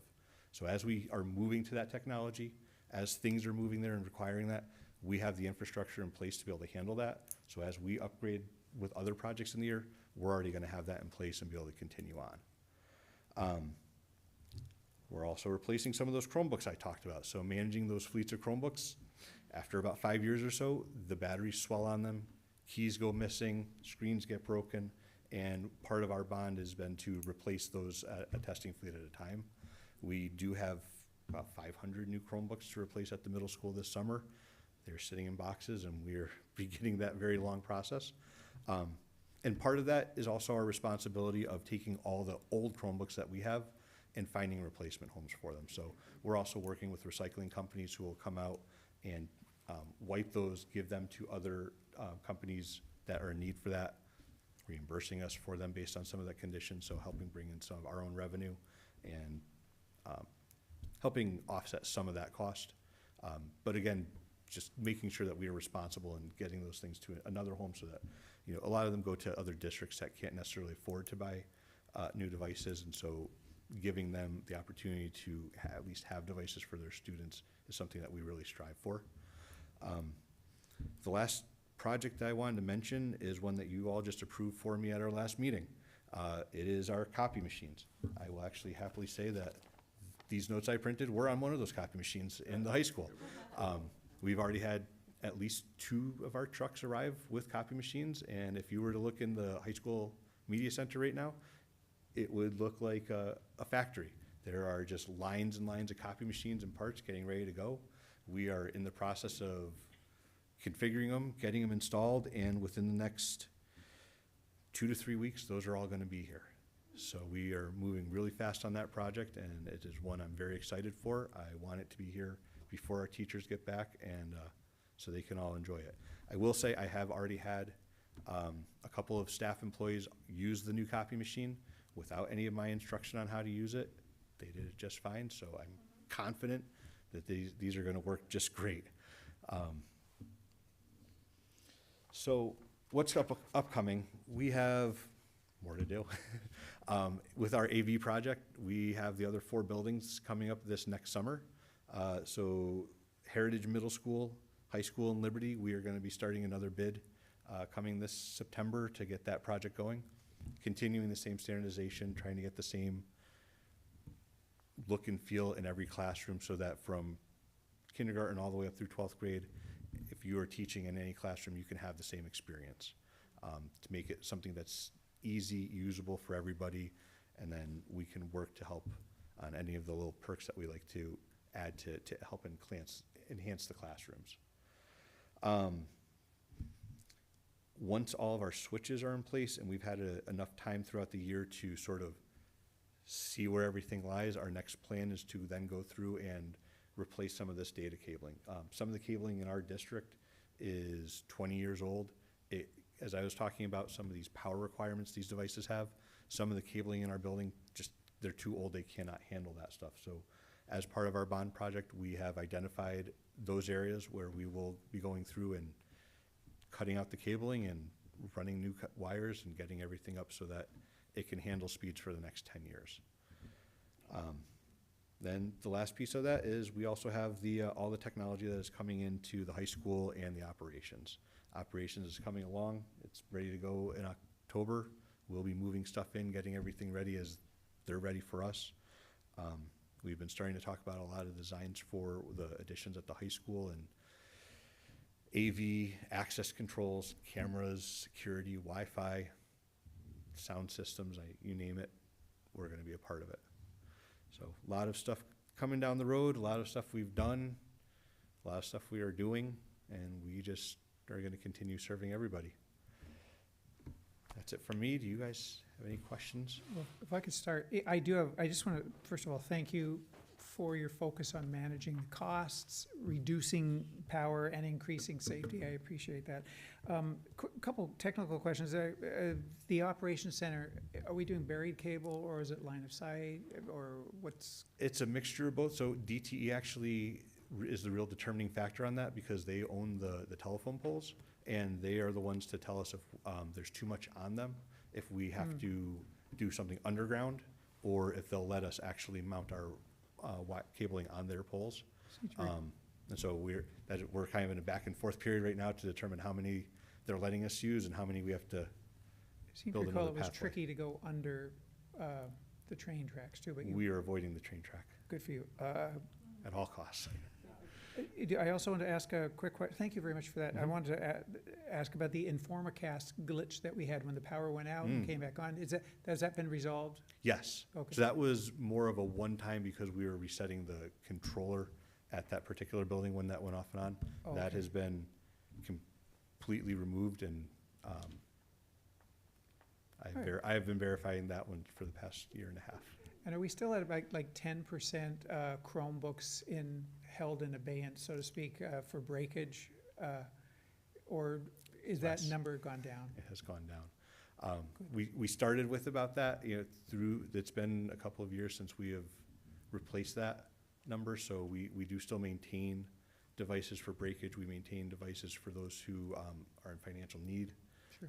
And then the rest of it, fortunately for us, the current model Chromebook that we have uses the same parts as the ones that we are replacing. So part of what we are assessing are some of the ones that maybe the battery is too swollen on it, but the screen is good. We're going to harvest a lot of those parts and keep them and be able to do our own in-house repairs for a lot of that.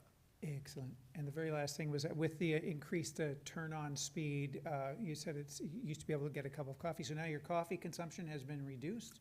Don't drink coffee anymore. Don't have time. There you go. Good. Thank you. I appreciate that. So the rest of the table, do we have any comments, questions, queries? Oh, apparently I was it. It's great. Well, thank you, Jay. Thank you. Thank you. I know. Yeah, InformaCast, a 4-letter word. No. We like InformaCast. It's been, as you said, I hope we never have to use it. I relate it to insurance. It's the thing you have to have that you hope you never need. Yeah. Thank you, Jay. Thank you. Appreciate that. I would like to call up Foundation for Saline Area Schools for their annual overview. And I'll let you introduce yourself. I am Stacy Rumsa, the Executive Director for the Foundation for Saline Area Schools, and I want to thank you all for giving me a chance to give a year in review for the Foundation. We had such an amazing, fun year, and we're able to provide so many cool projects for teachers and students. So actually, if we could go back in the slides, I'll start out. Here we go.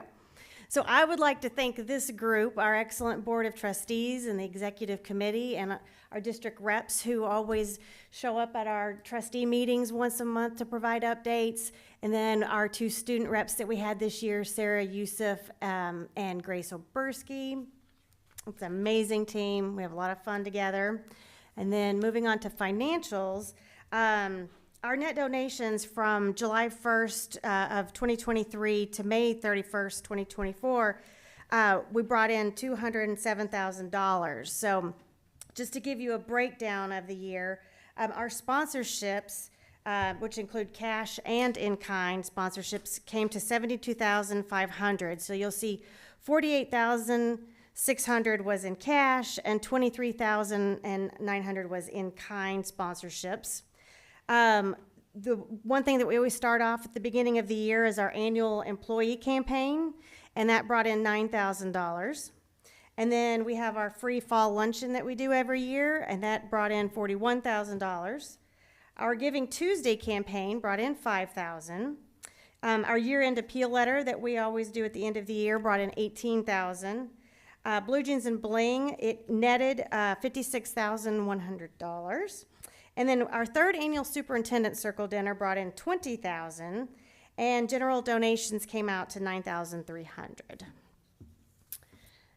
With the next slide, this kind of gives a breakdown. We did $96,000. Our budget for grants was $96,300 for a total of 27 grants. So you can kind of see here the breakdown of the percentage of district-wide versus grades 9 through 12. Grades K through 5, and then grades 6 through 8. So teaching and student grants amounted to $49,200, and building and district grants were broken down to $47,100. Back to financials again. I had my slides out of order. Our net donations, including sponsorships, again, you'll see for 23-24 is $207,000, and this kind of gives you a history of where we were in 2020, 2021, and so on. The year 21 and 22, actually, that includes $100,000 that was specifically earmarked for the alternative ed high school by a private trust. So that created a big jump for that year. Some of our events, first one that we did was the fall luncheon that brought in, as I had mentioned, $41,000. So that just shows some of the pictures from our event. The next one was Blue Jeans and Bling. The total revenue for that was $75,000, and as I'd mentioned, it brought in a net at $56,100. It was a lot of fun. So, just some of the slides I thought you'd kick out of that one. Our third annual Superintendent Circle Dinner. That's a dinner that was started 3 years ago. Max Acadian Seafood, Wally McNeil has been so generous. One of the things we do at the fall luncheon is kick off for private donors who donate $1,000 or more. They are then given an invitation to attend the Superintendent Circle Dinner, and we had 20 donors, which ended up equaling out to $20,000 for the foundation. And so we had our own little space, and the chef gave us a breakdown of the menu. He was a lot of fun, and it was a great, and we appreciate Dr. Lotch for always helping us with that. Back to our grant budget, we had a little over $96,000 in grant funds, which I'd mentioned was 27 grant awards.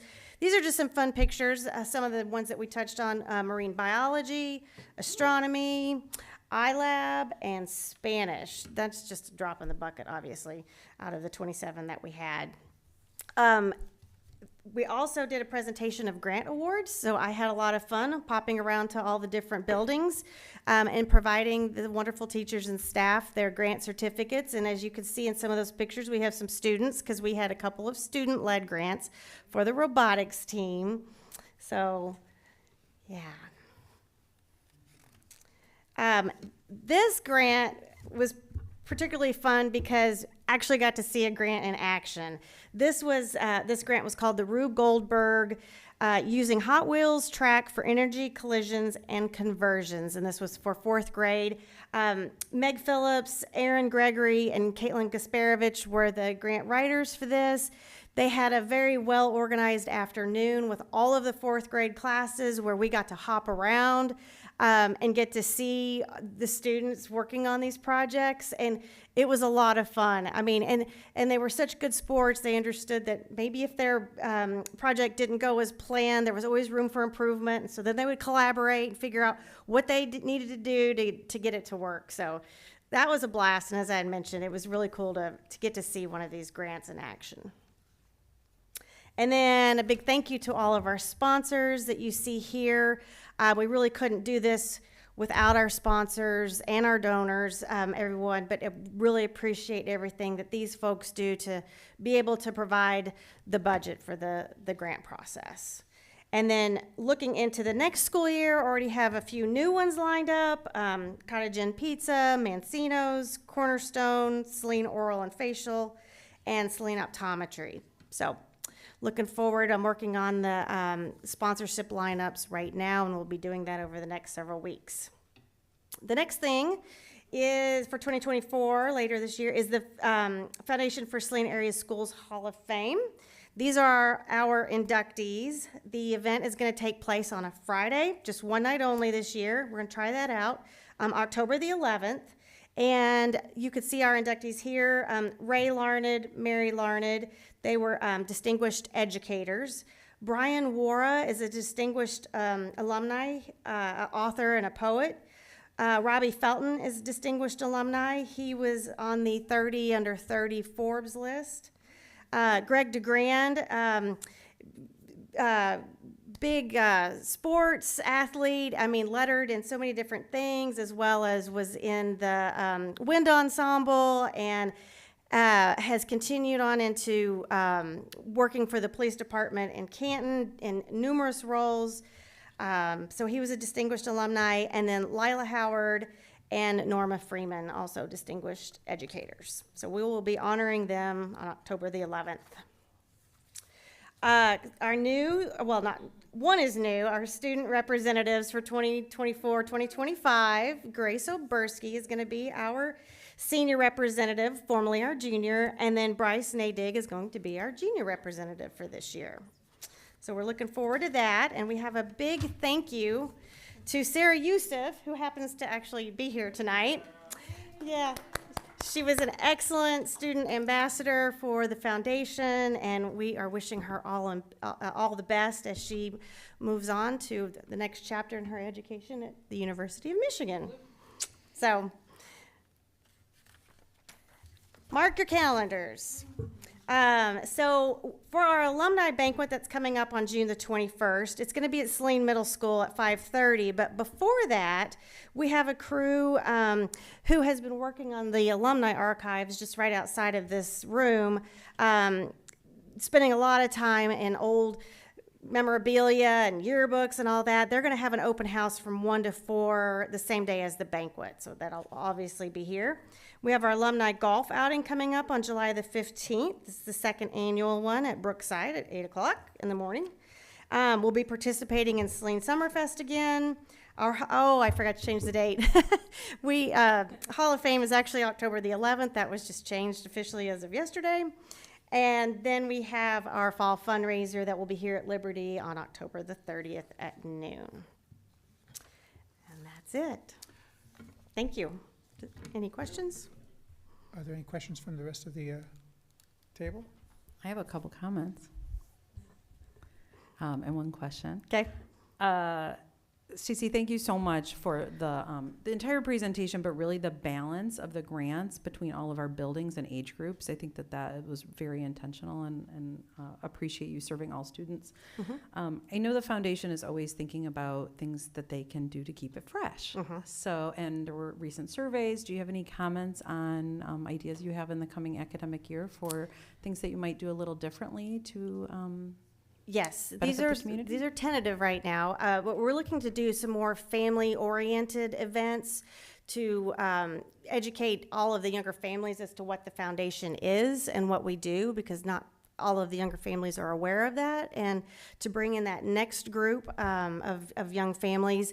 The other thing that we don't this is not set in stone, but we are thinking about changing up our the spring fun or end of winter spring fundraiser that we do. This just is in discussions, but we're thinking about maybe doing a dueling pianos type of event, and where it would be desserts and champagne and that type of thing, just to kind of change it from, kind of what it has been. But who knows? I could say that and then it may not work out. So this is just what we're looking towards. So yeah, does that answer your question? Okay.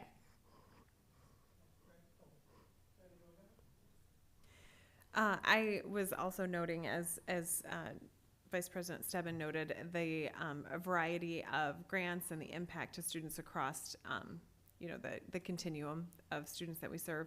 And I wondered if you might tell us a little bit, because it's been a little while since I knew more about the grant process, but I think I remember that there was support for writing the grant, but also if your grant isn't selected, there was feedback and then an offer of support for that in the future. So could you talk a little bit about that process if a grant isn't selected, or if someone has an idea but isn't sure to fill out the form? Yeah, sure. So Julie Simon is our chairperson for our grants, and she works very closely with Kara Davis, who is the connector with all of the teachers and the staff.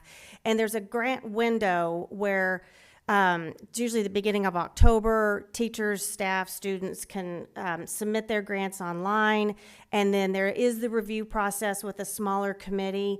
And Kara and Julie, along with a couple of others, kind of determine which ones can get pushed through, and then which ones maybe are not quite ready or just not ready.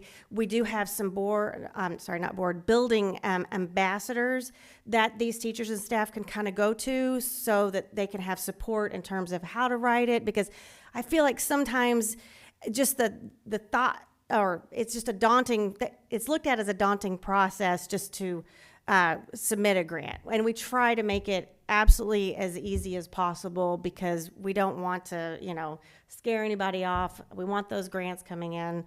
So that's kind of how it works. And then once the grants are approved, it goes to our Board of Trustees, who then vote. But there's that little filtering process beforehand. So.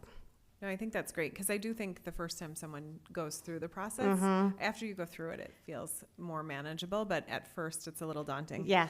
I also was just going to give my support for the family involvement. I do remember, and I don't remember exactly what it was for, but it was a foundation event that was before a football game in the high school gym, and our kids were there, and the acorn, I think Zoe was dressed up as the acorn. Probably.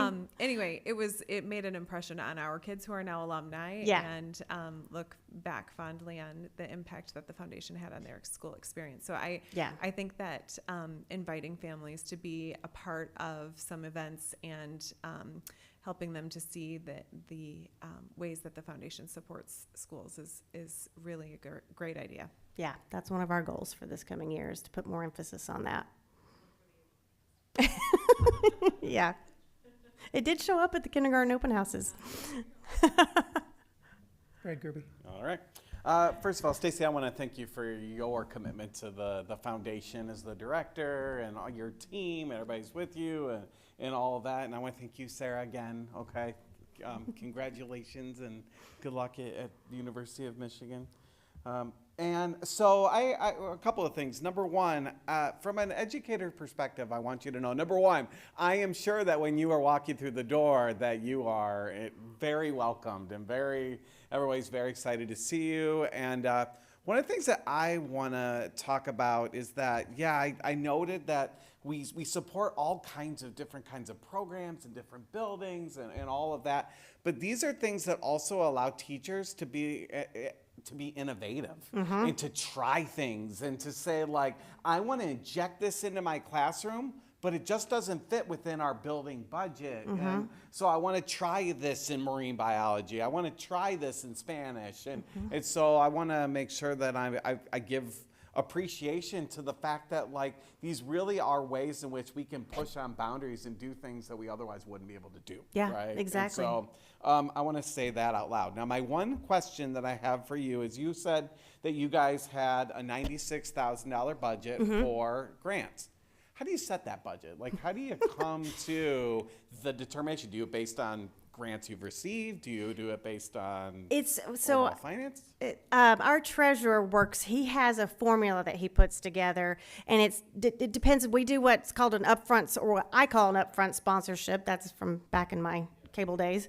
That helps determine what that's going to be based on some other calculations. I am not the right person to break down all those finances, but that's how we do it. And so we get commitments from our sponsors in like the May, June, early July timeframe, and then their payments are due in October. So that's how we know, well, at least for that part, what's coming in.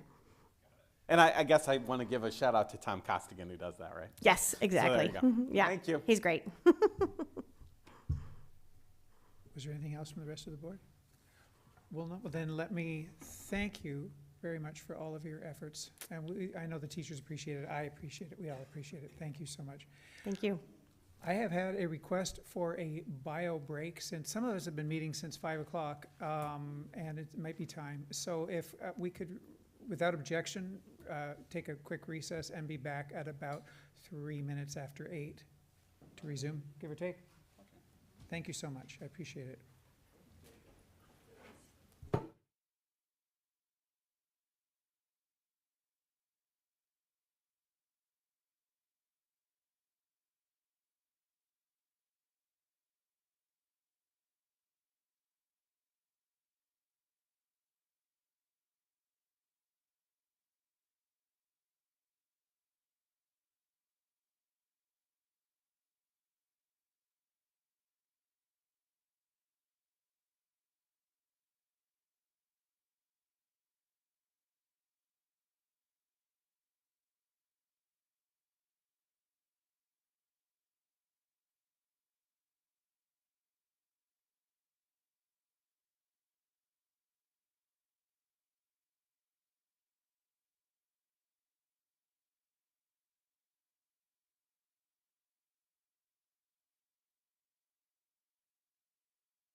Mr. Goodman, are we ready to start?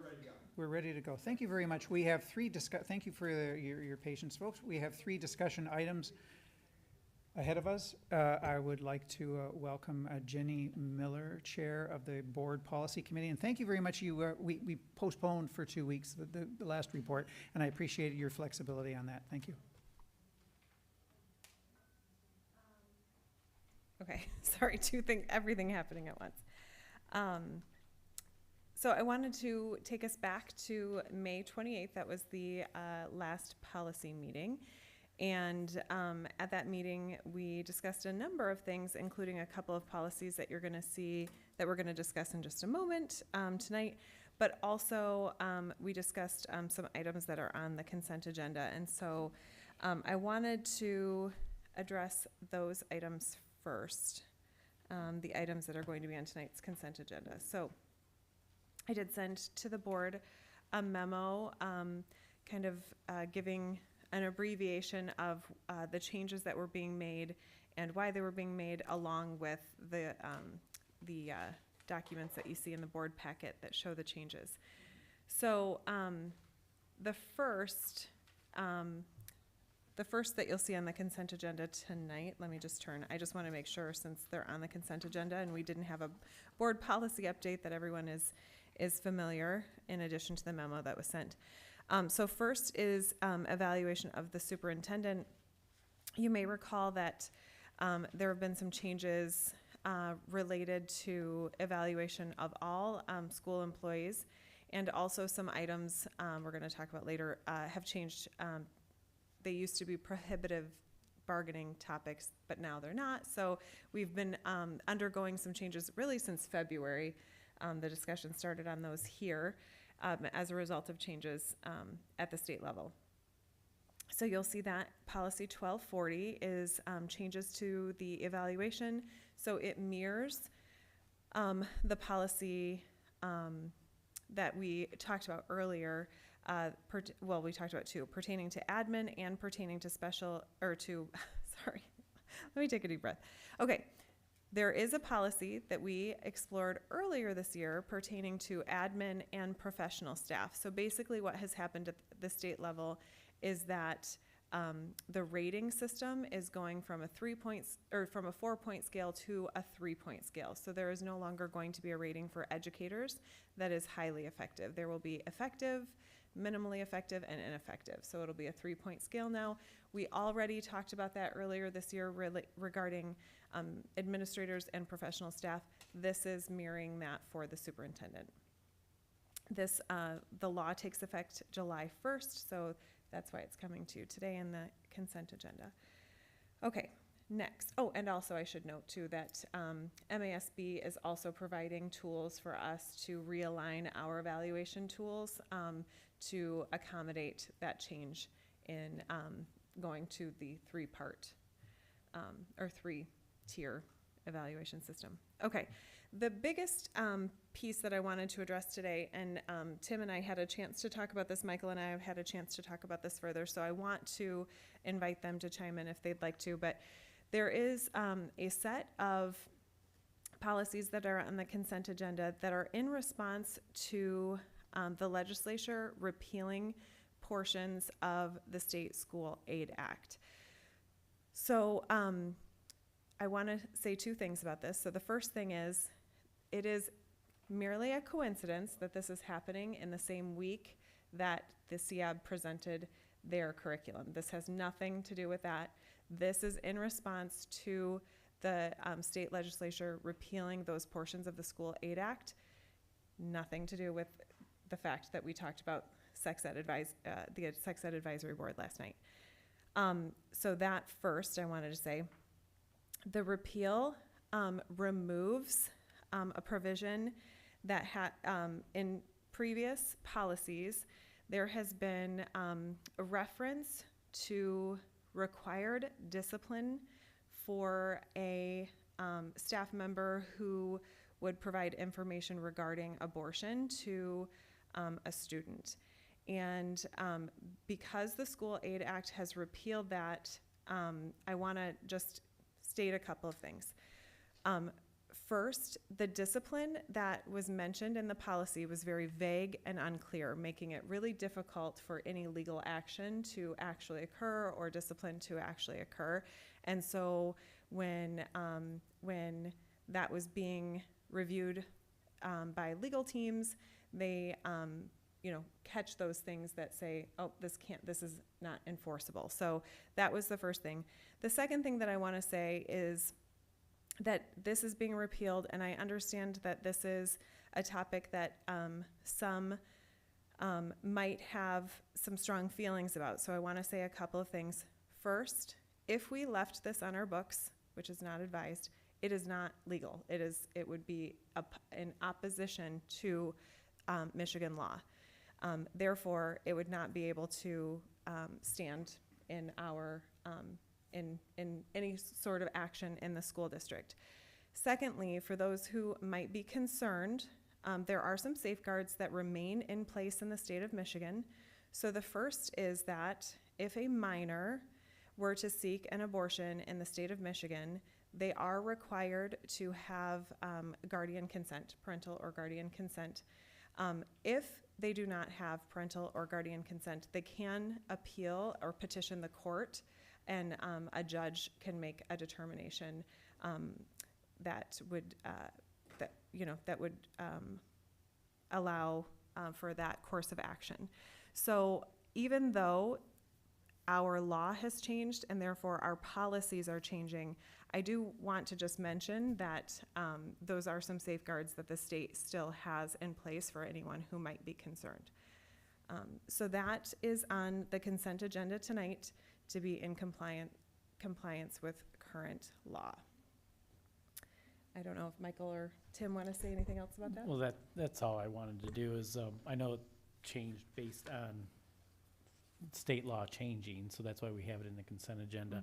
And then just the timing of it, and then having it stuffed in the consent, I wanted to, now that we had the little conversation about it, that's all. I just wanted to make it a little more transparent. Yes, that's absolutely. Transparency is the key. So when Tim contacted me, he was like, it's on the consent agenda. And I said, well, my policy report got moved to this week. So I am going to mention that we had this discussion at the policy committee level. And so that's why it's a part of my policy update today.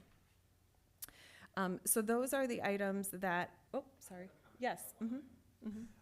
So I have one quick comment with regards to 1240 and the evaluation of the superintendent. Because of the change to the evaluation system, we will have to, as a compensation, that's the reason why you were going to see that the compensation committee is meeting, I think is it July 9th, and the reason why we're meeting on July the 9th is because now we will have to make some adjustments with regards to or Superintendent Lodge's contract with regards to how we compensate him based on performance. So just FYI, there are some things where we're gonna have to engage in those discussions because his contract has language that is no longer legally compliant due to that change, so. And just to build off of what Brad said, and that meeting will be after the MASB superintendent evaluation training on the 20th. So we can take that knowledge into that conversation as well. And is that has that been posted as a special meeting yet? Yes. Okay, thanks. So in addition, at that policy committee meeting, I'll talk about the two policies that are going to have first readings on the next discussion item. So I'm going to not miss those, but I'm going to gloss over those for a minute. Just to say that there were a couple of policies. If you look in the board packet, you'll see the policy agenda from the previous meeting. There were a couple of, let me see, I'm looking right here. There were some policies that had, let me see, policy 3220, 6320, 6321. They were technical corrections, is what Neola calls them. So they technically don't have to be brought to the board. I know Michael refers to those as like Scrivener's errors. So they were things like changing he, she to they, or those sorts of grammar or updates. So if you want to take a look at those, you're welcome to take a look at those. But those minor changes, nothing pertaining to the policy operation or procedures. So those were also changed. We did table a few policies. We did table a few policies that were on the agenda due to time, and so we will be bringing those forth at our upcoming meeting, which will be on June 18th at 6:30. So that agenda will be posted later this week, and so that was our board meeting, and there was some public comment, but I'm going to save that for our one piece I'll mention during our discussion item 2, and then I can also respond during discussion item C. So, yeah, for public comment. So now moving, do you want me just to transition to number 2, or do you want to? Okay, all right. I didn't know if you were going to announce. So the next item under the board policy update is policy discussion, first reading of 2 readings. So I'm going to do the second, I'm going to do them in reverse order that they're listed here. So if you want to scroll to policy 1540, because that's the easiest one to start with first. So this policy is new to us. That's why it's on for a first reading. But it may look familiar because it is closely related to a policy that we have, 3131. That was on the consent agenda back in February.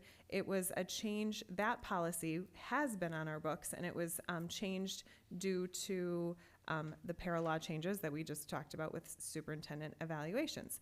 So basically, there were some items that were prohibitive topics of bargaining, and now they are no longer prohibitive. So it's important, and I'm living this firsthand right now, to have a way to recall if there are staff reductions. So we talked about that before with our other professional staff, but now we need to talk about this for administrative staff should the need arise. So this was recommended by Neola, but also supported by Assistant Superintendent Diglio. Am I saying that right? Diglio. I said it and then I was like, does that sound right?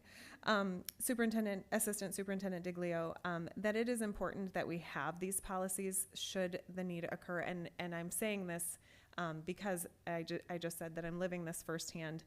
This is occurring last week and this week in my own district, and it is very, very important that we have this written in policy, not just for actions that a school district might take, but also for transparency with the people who are impacted. So that is policy 1540, a new policy for administrative staff reductions that we didn't have before. Sure. One, if you don't Okay. mind. Mm-hmm. So we enter into a collective negotiating process with our different unions, and one of them is the AASA. Is that the acronym, right? Mm-hmm. What if they were to, through the negotiating process, to the part that kind of impacts this is they could theoretically now negotiate the part about length of service or tenure status may only be considered when all other factors are considered equal. They could collectively negotiate language that would be different from that, right? And so what would supersede what? So this is our policy, Right. and so my understanding, and correct me if I'm wrong, Carol, because this is her area of expertise, Right. but my understanding is that this policy is in alignment with current state law that was recently changed. And because it was a prohibitive topic before, it could not have been negotiated. There are items that can be negotiated now. The items that are in this policy are the bare minimum, but that other items could be negotiated. Is that how it is, Carol? Did I understand that correctly? Okay. If you're talking administration, they're not unionized, they're an association, and we work very close together. We would work very close to align the language. So, but we would have to adopt different language if they collectively bargained something different, correct? Yeah, so this is, okay, go ahead. Steve has an easy way of explaining it. So, Brad, so this line that says length of service or tenure status may only be considered when all other factors are considered equal. Right. So, for example, if you had a teacher that had been in a district for 20 years but had an ineffective evaluation, Right. you wouldn't be able to say, well, that teacher gets to stay over a 2-year teacher that received an effective evaluation. I mean, that's what that ultimately means. Right. I'll But give I you follow another- that. I just wanted to make sure, like, how do we then react to it if through the negotiations process, right, our policy becomes in conflict with the contract of those employees? Does that make sense? So my understanding is that you wouldn't be able to act in opposition to this policy, but you could add other measures. So here's an example. Here's an example that I'll just say. So based on rating, so maybe the first person to go would be somebody who is ineffective, then minimally effective. So you could negotiate also a scale of effectiveness. So it could be something like if you are effective, but you've had disciplinary action. Does that make sense? So that could be negotiated. Yeah, and I'm not just saying that I agree or disagree with the language. I'm saying I just wanted to know where the collective negotiations process begins and ends, and our policy and like how much do they change based on each other, if you will. So thank our you for that. our Okay. so our policy is based on the law. Right. So any negotiations wouldn't be able to supersede the law or our policy, but they could be an accompaniment, correct? They could be in addition. Kind of, potentially. right? Yeah, would you mind coming to the microphone? I'm sorry, Carol.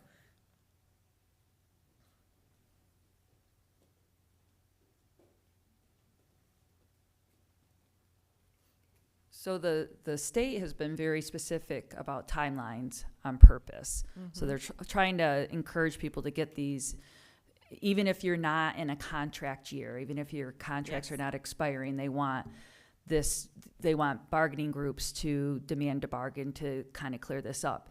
If you remember back in 2011, before all this changed, there were a lot of contracts that had old language in, and the contracts can supersede that sometimes. You have to be very careful. You don't want language in a contract that is not in line with the law.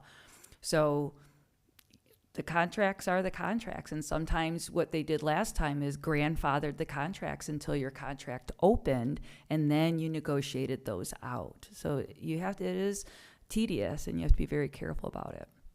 But because these were prohibitive topics before, now they're no longer prohibitive, so they can be bargained. But that's up to the bargaining That's teams. correct. That's correct. And they won't. So, not to get too detailed, but if you get into something where the contract is not aligning with law or board policy, a lot of times it won't stand up if you have to go to arbitration or further down the line. But if they're in there, you have to consider that. Mm-hmm. Okay, thank you. Yeah, you're Thanks. welcome. Yeah, Yeah, yeah, no that's helpful clarification.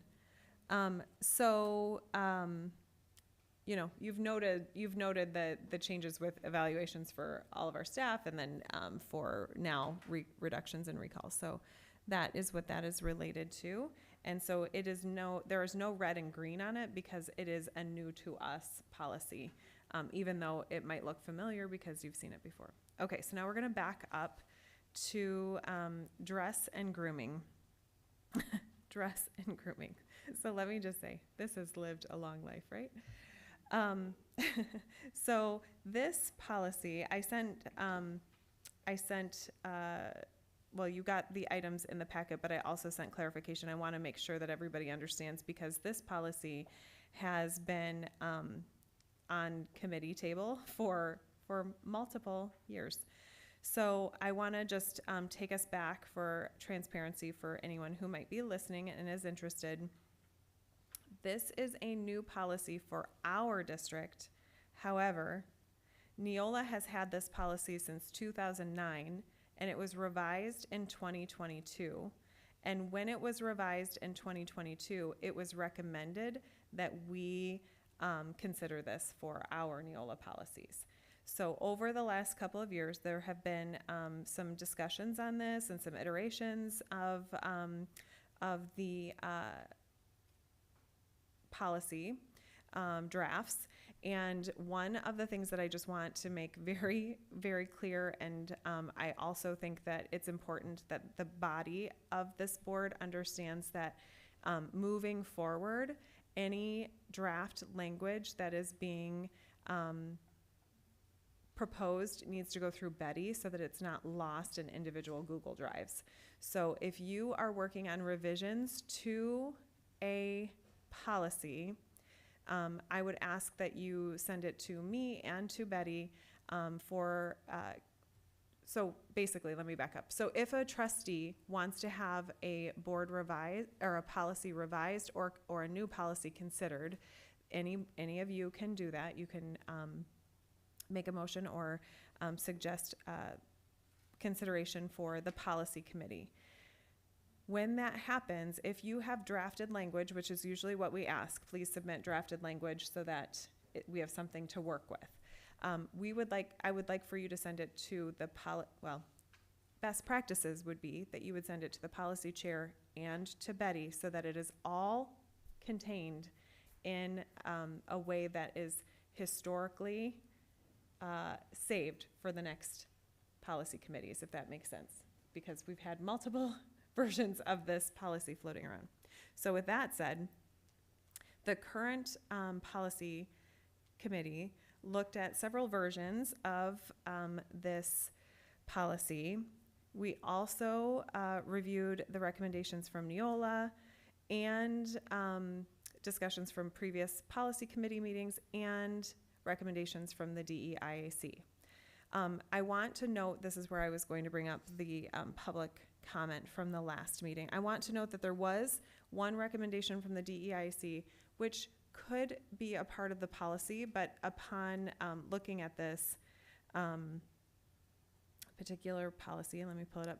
Upon looking at this particular policy, if you look down under item B, when it says participation, the way that the policy, the way that the policy is operationalized for dress and grooming is through our handbooks, which are created at an admin level for specific buildings. And so when we were thinking about the involvement, one of the recommendations was student involvement. And we are a school district that supports student voice, and so we want to note that while we didn't check that, I want to explain a little bit about that. So it's not checked because we felt like it could be difficult to get student input from all of the variety of buildings that we have. However, we would want to encourage in the operationalization of this policy student engagement where appropriate. So like, for example, it would be much different to get student voice at the high school than it might be from another population, say like our early childhood special education program here, for example, or even one of our K-3 buildings. It could look very different, and so we want to just note that although it's not checked as a part of this policy, we do recognize that student voice is a goal of our district, and we would hope to see that in the operationalization of this policy. Do you want to, yeah. Mm-hmm.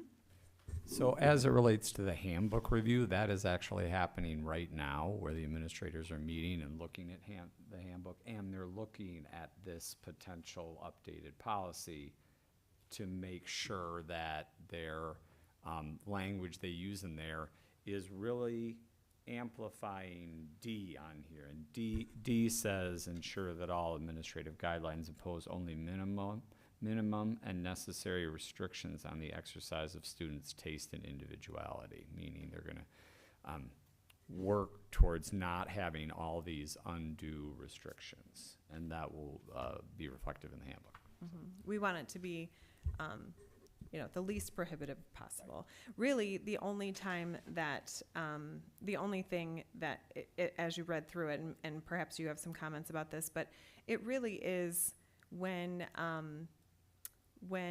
dress or grooming interferes with the learning environment, that is where, action would be taken. But we also removed, you'll notice, we removed some things like the type of discipline, that a student would be sent home or suspended or something like that. We didn't feel like that was necessary. So I don't know if Jennifer and Lauren, we spent some time on this. I don't know if either one of you have anything else to add or,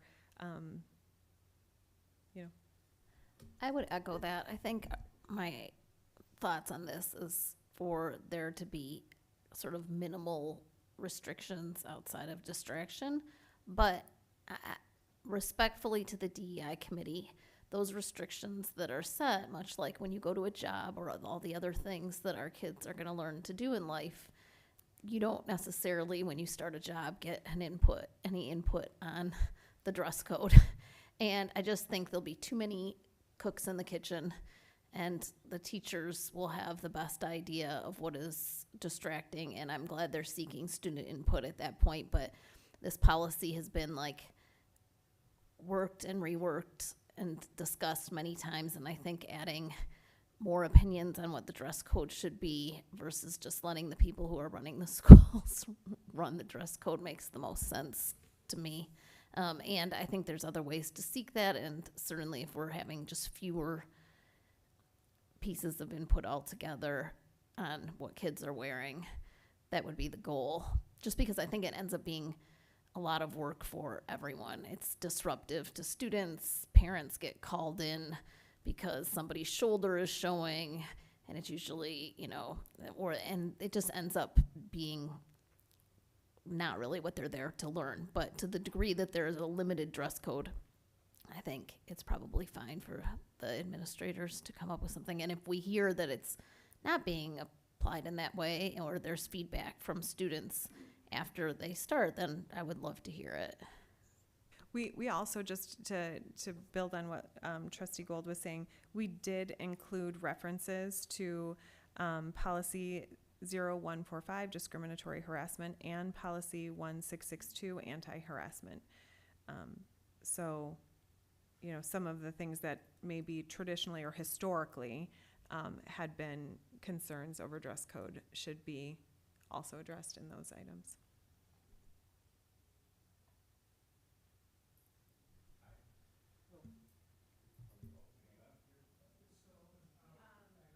Yeah, we're ready. So if Jennifer has anything to say before we open it up, okay, as a part of the policy team. So, okay, we're opening it up for discussion or questions.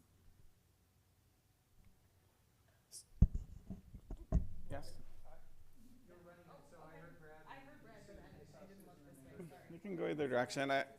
So one of the things that I believe strongly in is, allowing the members of the team to own the work that they do. And I'm sure that you guys did debate this and spent a lot of time on it. I will tell you, I have some concern about the elimination of, staff and parents and students and some of those input pieces. And I can understand about, cooks in the kitchen, you want to streamline those types of things. And I think we have outstanding principals who will indeed, have strong practices and handbook language and all of that.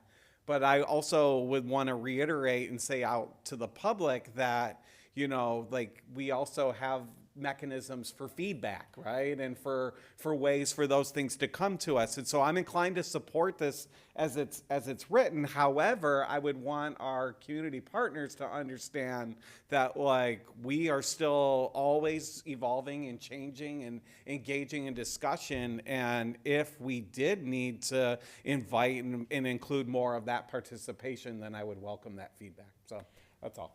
And I do think our building administrators do get feedback, especially when there is something that someone might think has been distracting or, difficult in a learning environment. There has been feedback that has been given. And so that is another reason why we didn't want to require it.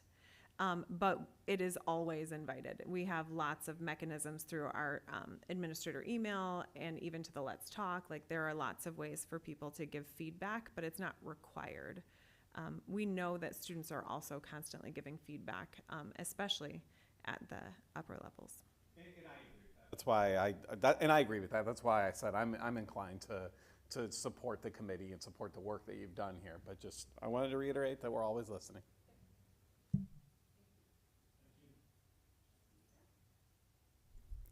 Yeah, a couple things. So I think this was brought, was it 2022? When Michael was chair and was able to get feedback from the DEI advisory committee. I think it came a couple of times, actually.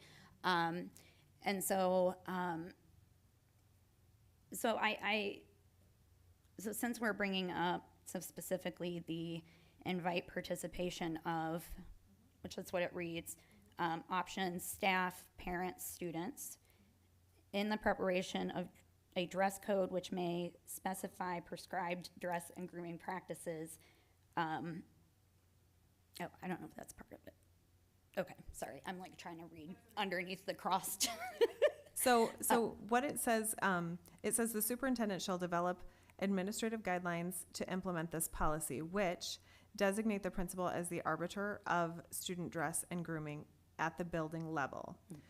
So we removed in his or her building for not the content of this policy, but because we removed those his, her items. Okay, so then options for B say invite participation of staff, parents, students in the preparation of a dress code which may specifically specify prescribed dress and grooming practices that may not amplify the rationale for prohibitive establishment by board policy.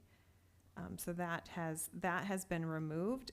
So the only thing that is there is that the principal of the building is the arbiter. But then it goes on, C was also removed, where it says instruct staff members to demonstrate by example. We removed that piece because there is a dress and grooming policy for staff and students that also already has that language. D then says ensure that all administrative guidelines impose only minimum and necessary restrictions on the exercise of students' taste and individuality. And E, direct staff to enforce the school's dress code in accordance with Saline Area Schools non-discrimination policy. And what we have marked off is a non-discriminatory and uniform manner without regard for a student's sexual orientation, gender identity, or gender expression. We took that out because it is above. I didn't read that part. So we took that out because now included it says students have the right to dress in accordance with their sexual orientation, gender expression, or gender identity within the constraints of the dress code promulgated by the school. Which is, sorry, I'll get to That's that okay. one. Yep. And then finally we removed students who violate students who violate the foregoing rules will not be admitted to class and may be suspended from school. We removed that. Okay, I don't know. I didn't read all of it. Because it was also redundant. Yeah, so That's covered exactly. elsewhere. Well, and we also we don't want students removed from class as, we want them removed as, we want that to be as limited as possible. And we didn't feel like an infringement on dress code was a reason that students should miss a day of instruction. Yeah. Yeah, so sorry. Thanks for thoroughly reading that. So since 2022, I've asked the question about, because it kept coming back to the table without, when we had marked invite the participation of staff and students, it always came back to the table where that was all like unchecked.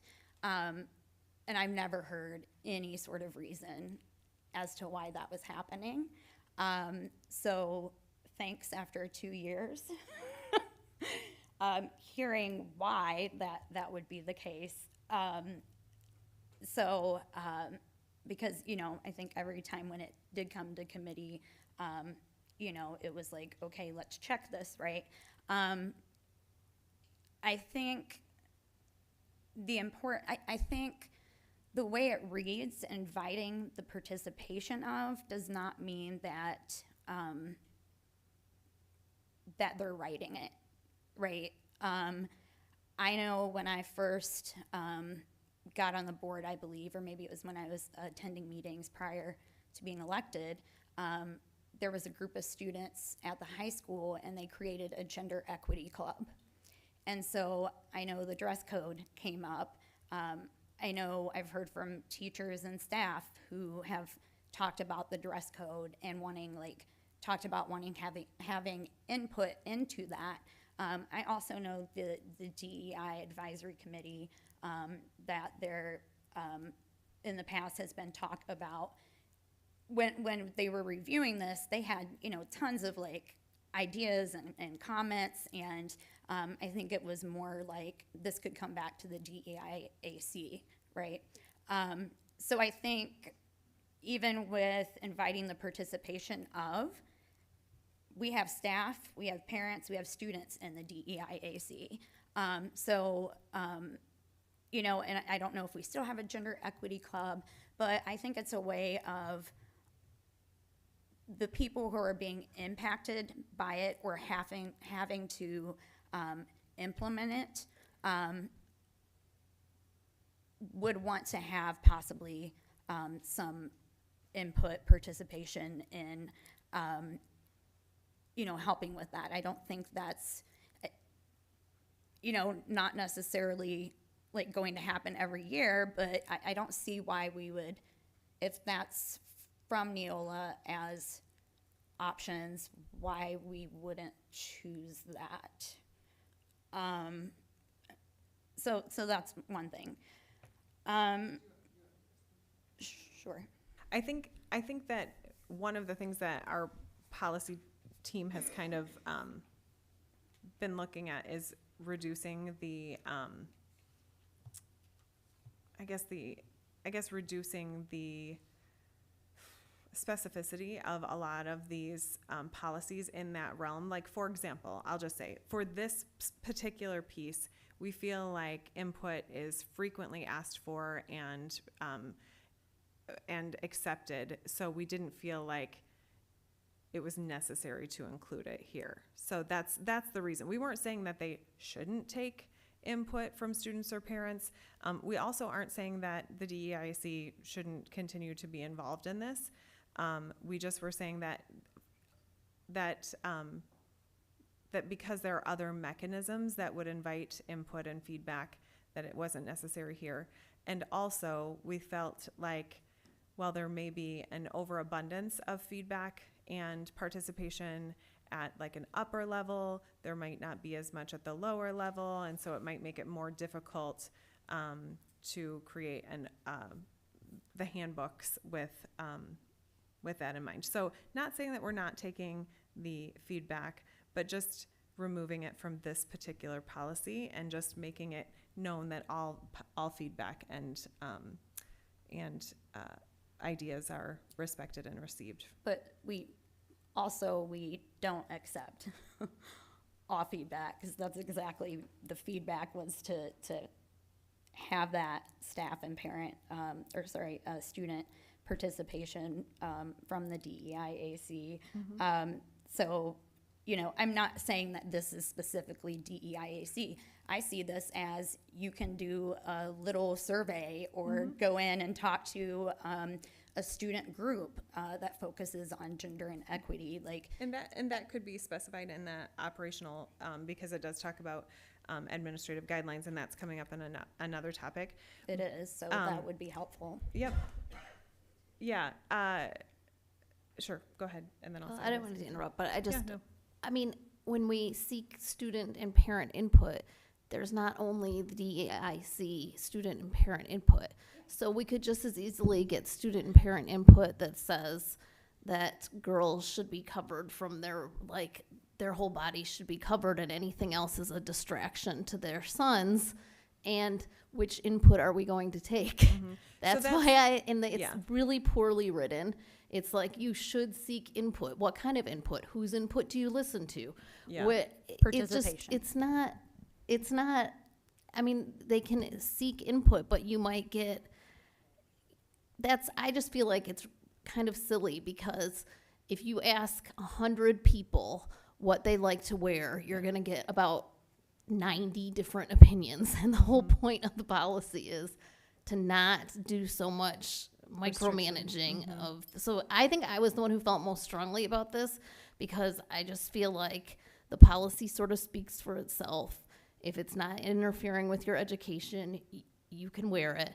And to have a bunch of people arguing about what is interfering with education or what their own norms are just doesn't make any sense to me, because you can ask 10 different parents what they would like to see in a dress code, and you're going to get a wide range of opinions. So I just don't see, I mean, yes, we can ask our administrators to sit and listen to it, but in the end, the policy clearly says the least restrictive enforcement as possible. So it seems to me like not necessary. Yeah. Well, and let me back up just to say, I didn't read this portion, and then I know Jennifer wanted to respond to this particular piece too. But it says, accordingly, the superintendent shall establish such grooming guidelines as are necessary to promote discipline, maintain order, secure the safety of students, and provide a healthy environment conducive to the academic purpose. Such guidance shall prohibit student dress or grooming practices which, and so it's very specific, if there's going to be any sort of, prohibitive dress or grooming, it would be A, and we did select this, present a hazard to the health or safety of students or others in the school. B, interfere with schoolwork, creating disorder to disrupt the educational program. C, cause excessive wear or damage to school property. D, prevent the student from achieving educational objectives caused by blocked vision or restricted movement. So we also felt like by checking those 4 boxes, it was also creating like the least prohibitive. And the other thing that before Jennifer, and then I want to come back to your next piece too, but a recommendation is just that, a recommendation for consideration by the board. So we did consider the recommendations, and we'll continue to consider those recommendations. It doesn't mean that they're always taken into policy. Sometimes they'll be taken into policy, sometimes they'll be considered in other areas, and sometimes they're not necessarily going to be a part of this version of the policy. Well, and then we can do consensus during these readings. Yep, absolutely. Right? Yep. So Jennifer, do you want to speak just to that piece, and then I want Susan to continue? Yeah. Yep, I just wanted to add that I think we do survey the community members, parents, guardians, and staff and students annually, and I think that there are some open-ended areas where people can give feedback. You mentioned Let's Talk, that's another one. We're always available at our email, as well as any educator in the district. So I felt that it was already covered and the input was evolving and ever-present. Okay, sorry. So thanks for your all's input and explanation. I guess because we don't often see like this in policy, and I think one of the reasons why is kind of like best practices, right? Because type in dress code and see what kind of things come up, right? As far as incidents happening, people being suspended because of their hair, or not being able to go back to school, honestly, that happens. But, I think that's kind of part of it to the purpose that why it's this policy that they recommended that. So, but anyways, so the E, so I guess going back to the recommended optional language, this came to us, 2022, the revision, which, why didn't we have it in 2018? That's interesting to me as well. Yeah. So talking about like that participation, like, I don't know if it was, I don't know why it wasn't adopted then. Maybe you remember, Michael, but 2018, what? 2018 was when we adopted the MASB policies, and that was part of it. This revision basically was like there were 2 pieces they added and then cleaned up some his/her language, and that was it. And they did exactly the same with administration, dress and grooming and with Yeah. staff dress and grooming. We passed those with no problem. The issue was that we took it off to the DEI for input. But no, No, I'm not sorry, in I'm sorry. 2018. 2018, when we originally adopted Yes, all the And it wasn't policies, there? this wasn't. It wasn't there. Yeah, really, really, okay. oh, okay. It had, You no, it can get- hasn't been, yeah. it's a new policy to us, that's why it's here. Yeah, I was surprised that Yeah, it me was too. already. Well, it was slashed out 2009, so it's. That's when Neola had it, Yeah, we've but never we- had it. So what happened probably then was that, I don't know, some box didn't get checked while we were doing the transition from one to the other. Okay, that's fine. Yeah. Yeah, I just took note yeah, of it it. is, yeah. So the optional language came to us in 2022 because of the Title IX changes in order to be in compliance with that. It is optional because, you know, it obviously you have to follow it anyways, right? But, you know, it's clarifying for the people who are referring to this policy who will be implementing it, like the building administrator, or those who want to look at it to see if the dress code is in compliance in the handbook. So there were two that came up, and the top one we have checked. Students have the right to dress in accordance, so it's talking about the right. And then the last one is specifically where the superintendent shall develop administrative guidelines. It's a different meaning besides the students have a right. It says direct staff to enforce the dress code. What it previously said, in accordance, not in accordance. I'm sorry, just point of clarification, Susan. Where are you reading? I'm not following. E. Okay. E that begins direct staff to enforce. Okay, thank you. Okay, start over. Direct staff to enforce the school's dress code in a what it said previously, in a non-discriminatory and uniform manner without regard to the student's sexual orientation, gender identity, and gender expression. So I think the two are different with you have this right, and then we're directing staff that they must recognize that they create it and cannot discriminate based on that. The LGBTQ population is one of the communities who is like grossly impacted by dress code enforcement in schools. Look up dress code and that will come up. I do see that, you know, it's important to enumerate versus, you know, just kind of broadly saying non-discrimination policy. So I just, you know, if there's discussion about like possible other identities, I know this is specifically to Title IX, but also impacted, you know, I agree other groups are impacted, but, you know, if we want to add, so sexual orientation, gender identity, it should say, well, and gender, I'm not done yet. Gender no, I know. expression. I didn't know if you saw at the top where we had added that in the top paragraph. We moved it to the top and made it consistent with our other policies. What? So at the top, we added students have the right to dress in accordance with their sexual orientation, gender Yeah. expression, or gender identity within the constraints of the dress code promulgated by the school. So then those 4 items that are checked A, B, C, and D below are the items that would be promulgated. Yes. Okay. I didn't know if you saw that because. Yeah, I was trying to say like it was kind of a different, like they have a right, but then it's, you know, directing the staff to make sure that it's enforced. So other identities that we could, that are negatively impacted, we could add race, ethnicity, and then I would also say socioeconomic status.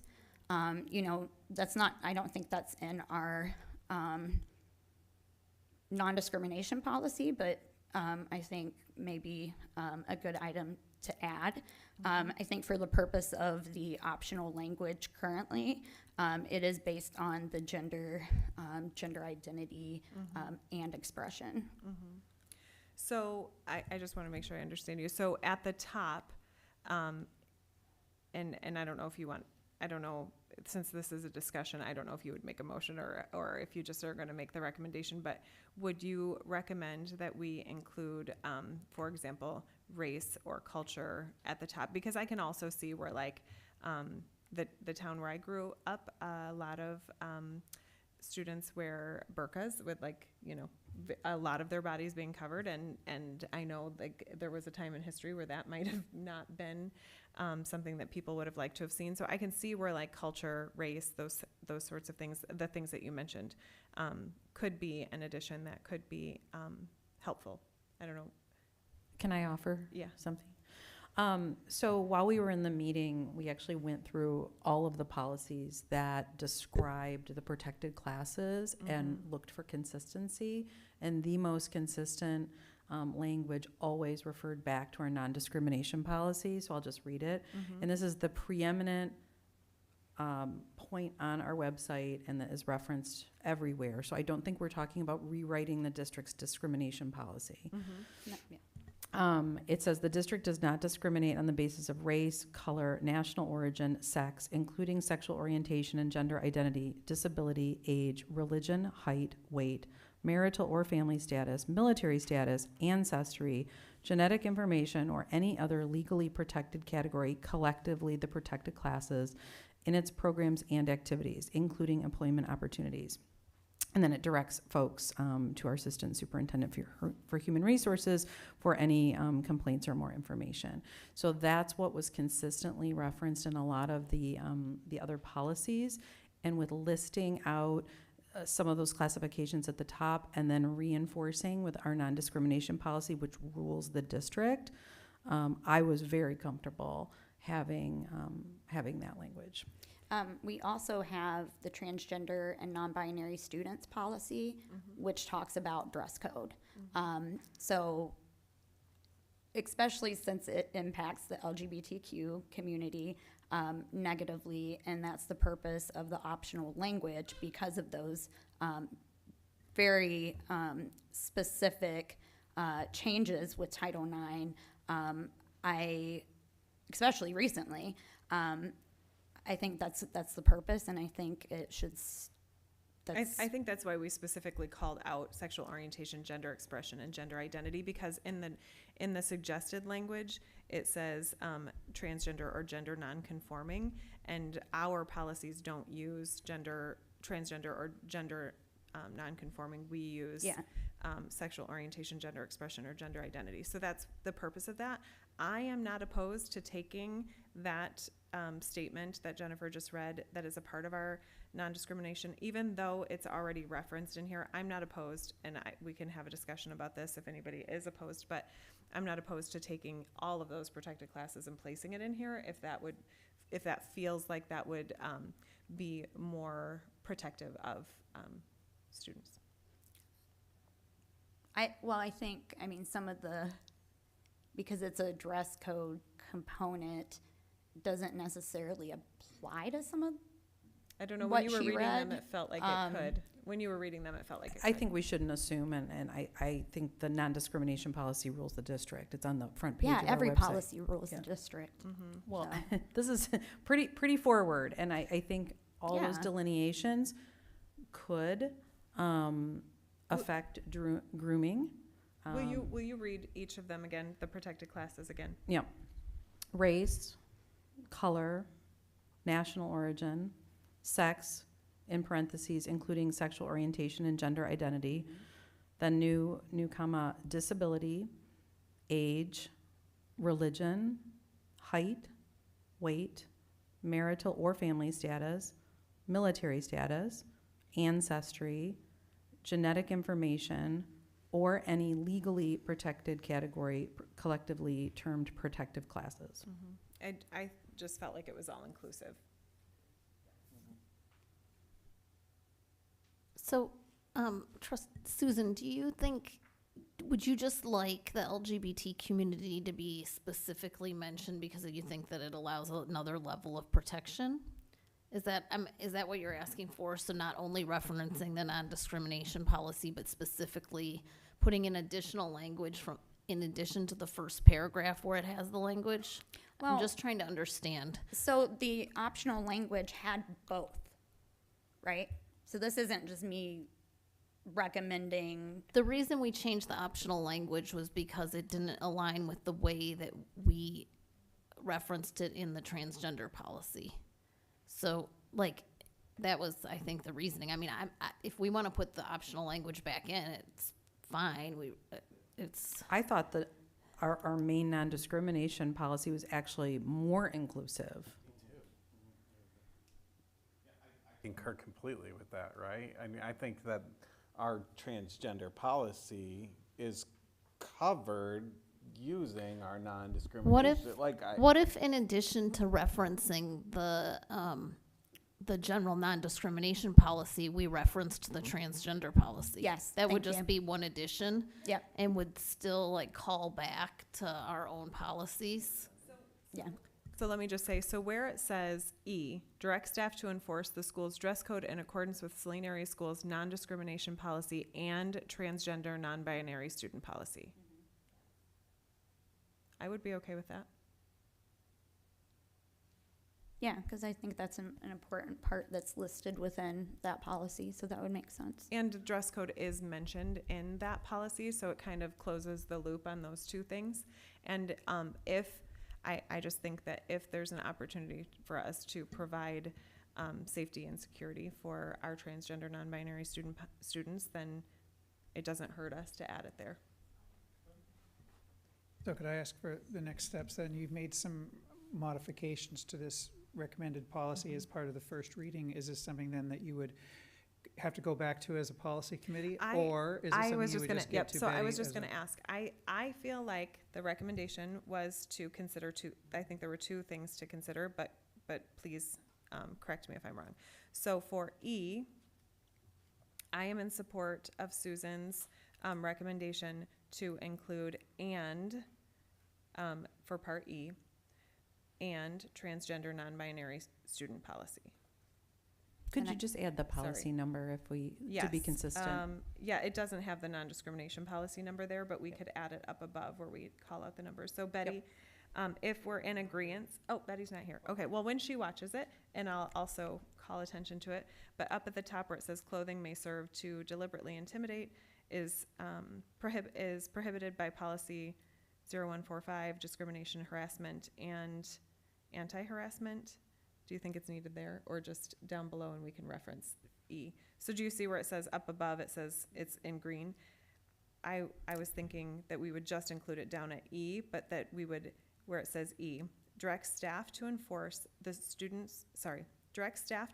school's dress code in accordance with the Saline Area Schools non-discrimination policy, we'll put the policy number in parentheses, and transgender non-binary student policy, and put the policy in parentheses. Yeah. Is that something that we can all agree on here, and that it doesn't need to I'm go good to with the that. policy committee? Okay, if anyone is opposed, we can return to that. The last thing, I think, unless we want to send it back to committee, but I think the committee was all in agreement, so I think it would be best served if we had some discussion from others at the table about how they would like us to move forward with Part B. So I think I agree with Lauren's statement on that, and yeah, sometimes I think we have too much input in the district. We get a lot of input from a lot of people, so I think that kind of sometimes muddies the water. And I think we're not saying we don't want input. We're just saying that, in this particular policy, it's not going to be called out specifically, that it's always an option. So anyway, that's Tim. I don't know if anybody else has anything to say about it. I think we need to make a decision on how we want to move forward with that one. I think there's kind of consensus already. Okay. So for Betty, when she watches this, and I'll also email her, we're going to leave off B, but we're going to make changes to E. This is our first reading, so if there are things that you think of between our next time that this is on the agenda, I'm assuming the next meeting, but that's an assumption. It doesn't have to be. We will have another opportunity for discussion. Thank you, Jennifer Miller, for your excellent work on the policy committee. I'm going to pass it over to Brad Gerby for Board Finance Committee update. Sure. I can give this pretty quickly, considering that it's 6 o'clock. We already did a lot of our budget work here, but we have closure on our, so the Finance Committee met at 5 o'clock, and we had a discussion about a few items. Number one, we talked about the budget for the year ending 23-24, which we have approved earlier in the meeting, and we took a first look at the introductory budget for 2024 and 2025.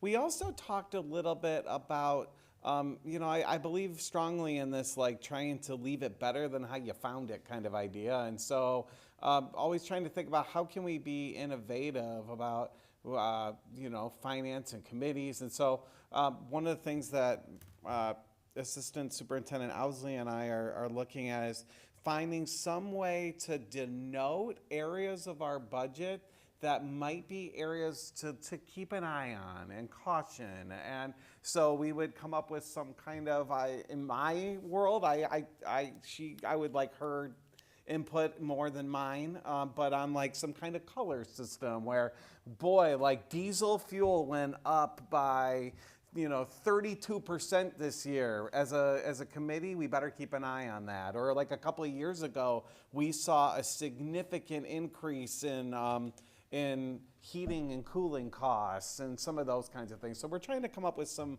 ways to come up with some checks and balances and some things that will help us to identify those areas of the budget where it's like, hey, let's keep an eye on that as we go.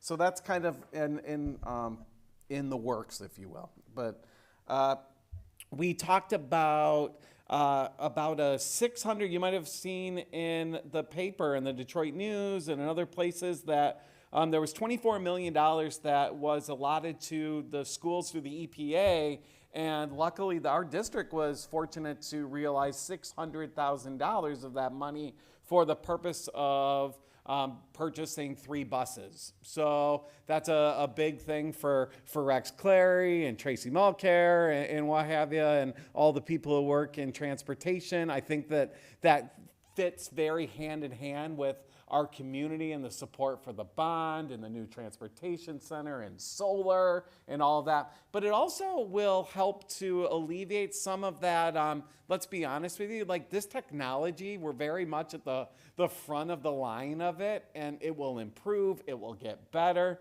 And so one of the things that I want to state is that I really appreciate, one, that we applied for this and were granted it, and these buses are like $350,000 a piece.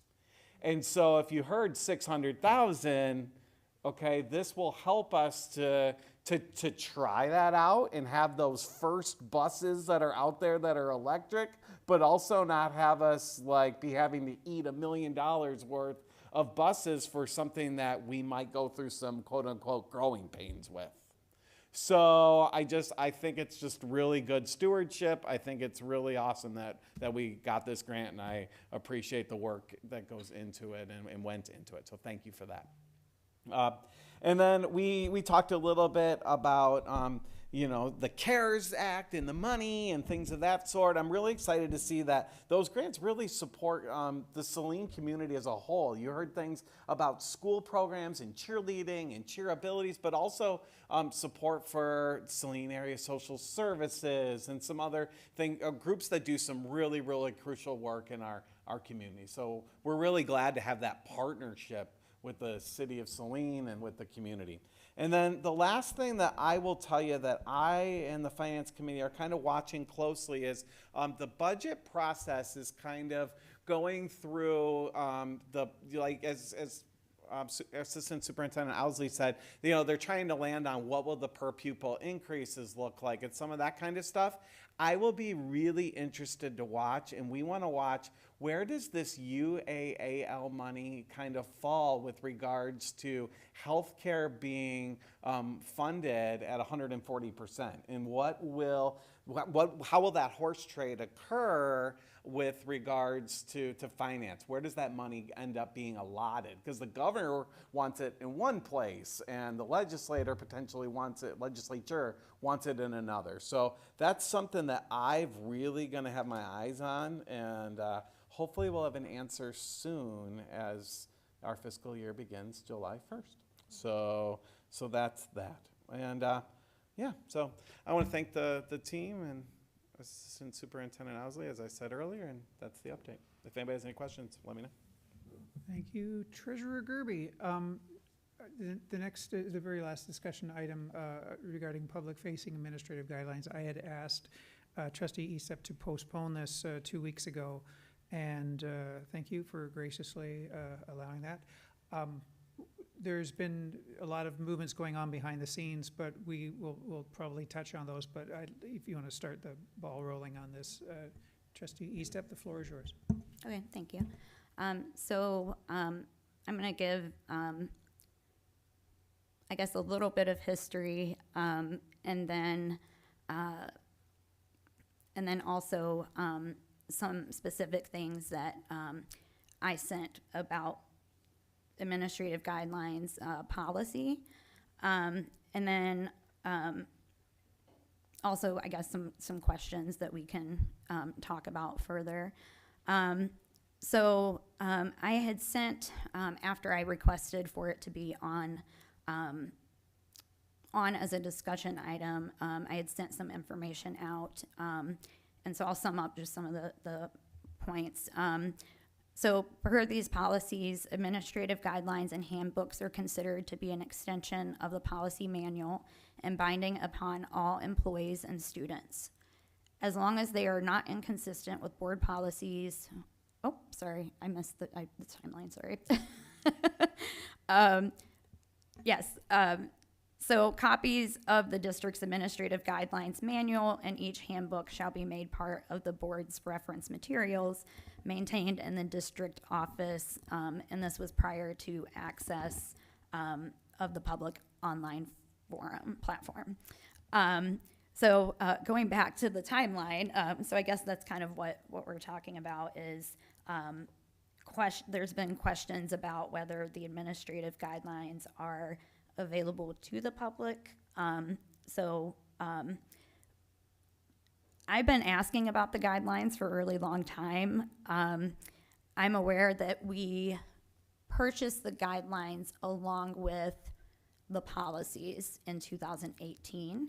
I had seen, looking at other districts, that there's a drop down for, so whenever you go to policies, ours says policies and guidelines, but there's no drop down for the guidelines or forms. So some districts who make it all online, it would be that policy website and then a drop down for administrative guidelines and then forms. A lot of our policies talk about administrative guidelines, sometimes have a reference that says AG, I'm going to make up a number, 2111, or like refer to form 2111.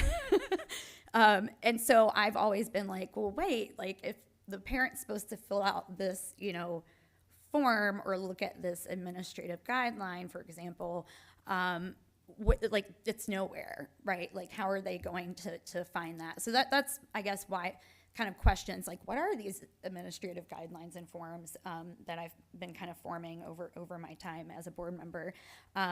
So we talked about it at policy committee, and I had given an update. So that was when I was policy chair. So in the board minutes, December 14th, 2021, we had talked about Neola had communicated that they were updating the administrative guidelines and that we would be able to see them through the board doc platform in January and February timeframe, so 2022. Another update came out with Neola is currently working on providing a complete administrative guideline manual for school districts. July 2022, there was an update from Superintendent Lotch that the admin team had met with Mark Kleinhans from Neola and had worked on a timeline to update the necessary admin guidelines. I guess that person had said that it took him as a superintendent over a year to update the admin guidelines. And so Superintendent Lotch said we're organizing monthly meetings to do this work moving forward. Part of that timeline was meeting monthly with the team to finalize it, to send it to Neola for drafting, and then scheduling a time with the Neola team and Betty to draft them, to put them officially into practice. I'm hoping they are put into practice already, but that's something else. So that's kind of the timeline when we started to get information about progress on it. We don't have these administrative guidelines like publicly available. It sounds like maybe there's drafts. There was a timeline that we did receive, which had the admin team working together. It appeared that there was dates and everything, and some of those, it appeared, were, I guess, gone through. So it came up again recently, and so I, wanted, I guess there was a question of whether it was public, and kind of, obviously my argument is the board is a public body, and we are a public institution, and anything that's under the board, except for very specific things under Michigan law, is available to the public. So I guess the question would be, if we didn't have those available online, which is an option, or the policy says, the older outdated policy says that we can have them for print off and everything. Do we want our communities to have to FOIA stuff like that? And so, as an elected official, I think it's important to build trust with our community. Having these guidelines is, good for our staff, students, administrators, families, and community, because it increases clarity. It will hopefully provide consistency, make it accessible and transparent. And we want to make sure that our policies are being implemented, especially when, looking at the three policies. I'll just read the policy names real quick. People can look at it. But policy 1230.01, which is the development of administrative guidelines. And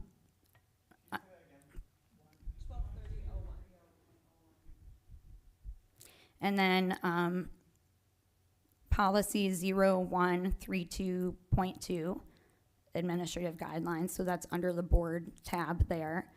And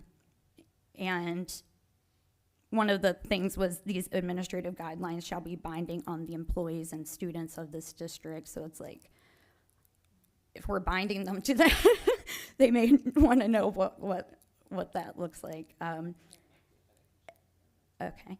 And then the next one, where did it go? Is the policy 1210, which is board superintendent relationship, and just talking about that.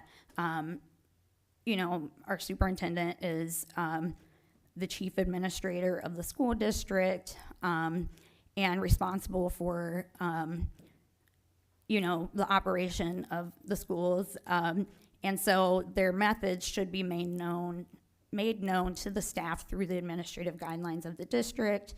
And then the board shall retain oversight of such administrative guidelines. So, I think it's important if we have to, and there's also those forms.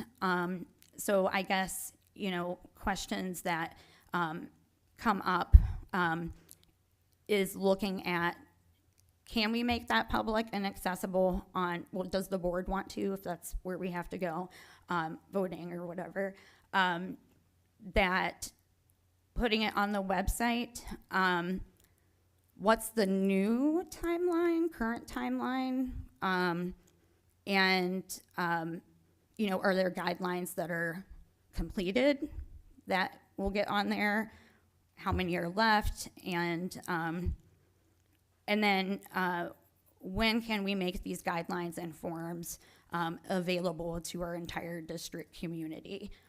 So I guess kind of the time, like, what are we gonna do? And then to make it accessible, and then can we get a timeline down so it actually happens and we can, yeah, I'm gonna put that there and then I'll help facilitate.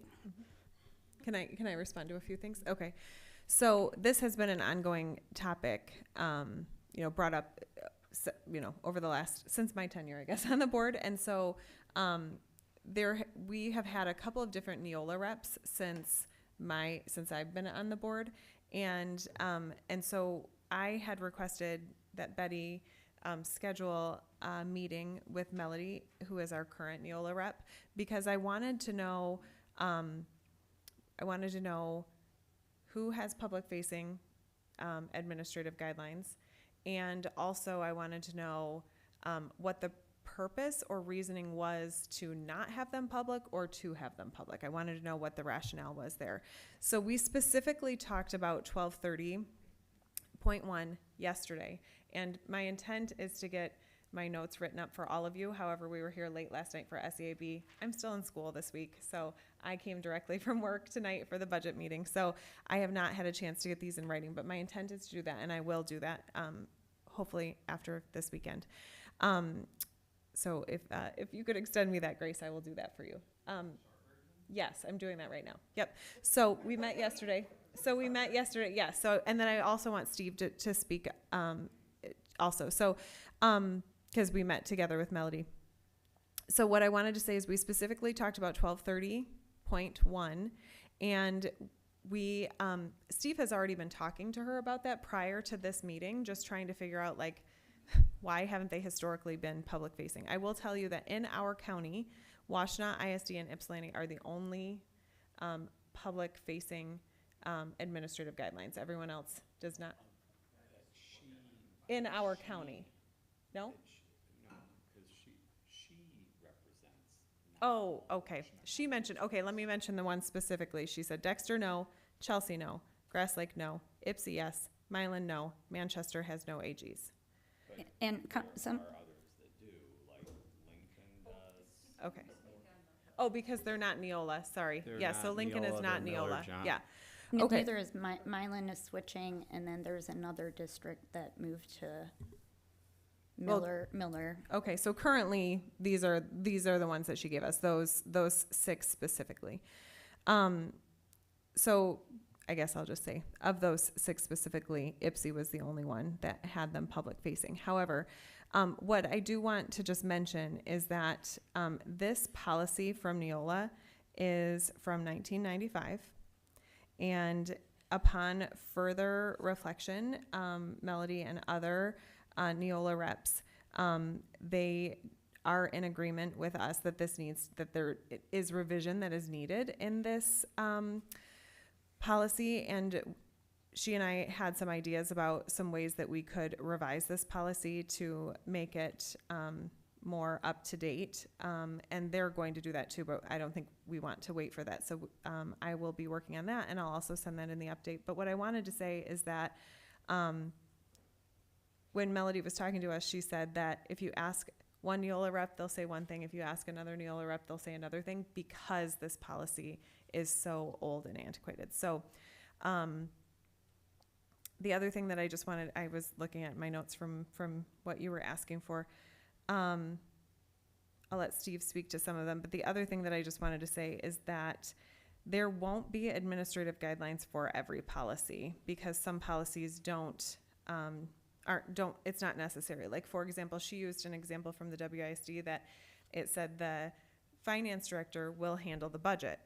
And someone had mentioned that, that then an administrative guideline would then detail how the finance director handles the budget, but that's actually a part of his job responsibilities, and so that's like a separate thing. So they didn't need the detail or the extent of the detail in an administrative guideline. It was, and if you look at that policy, I don't have it up for me, but if you go to the WISD and you look up finance director policy, you'll see that it was pretty spelled out and didn't need further clarification. So there are going to be policies that don't reference and don't have administrative guidelines.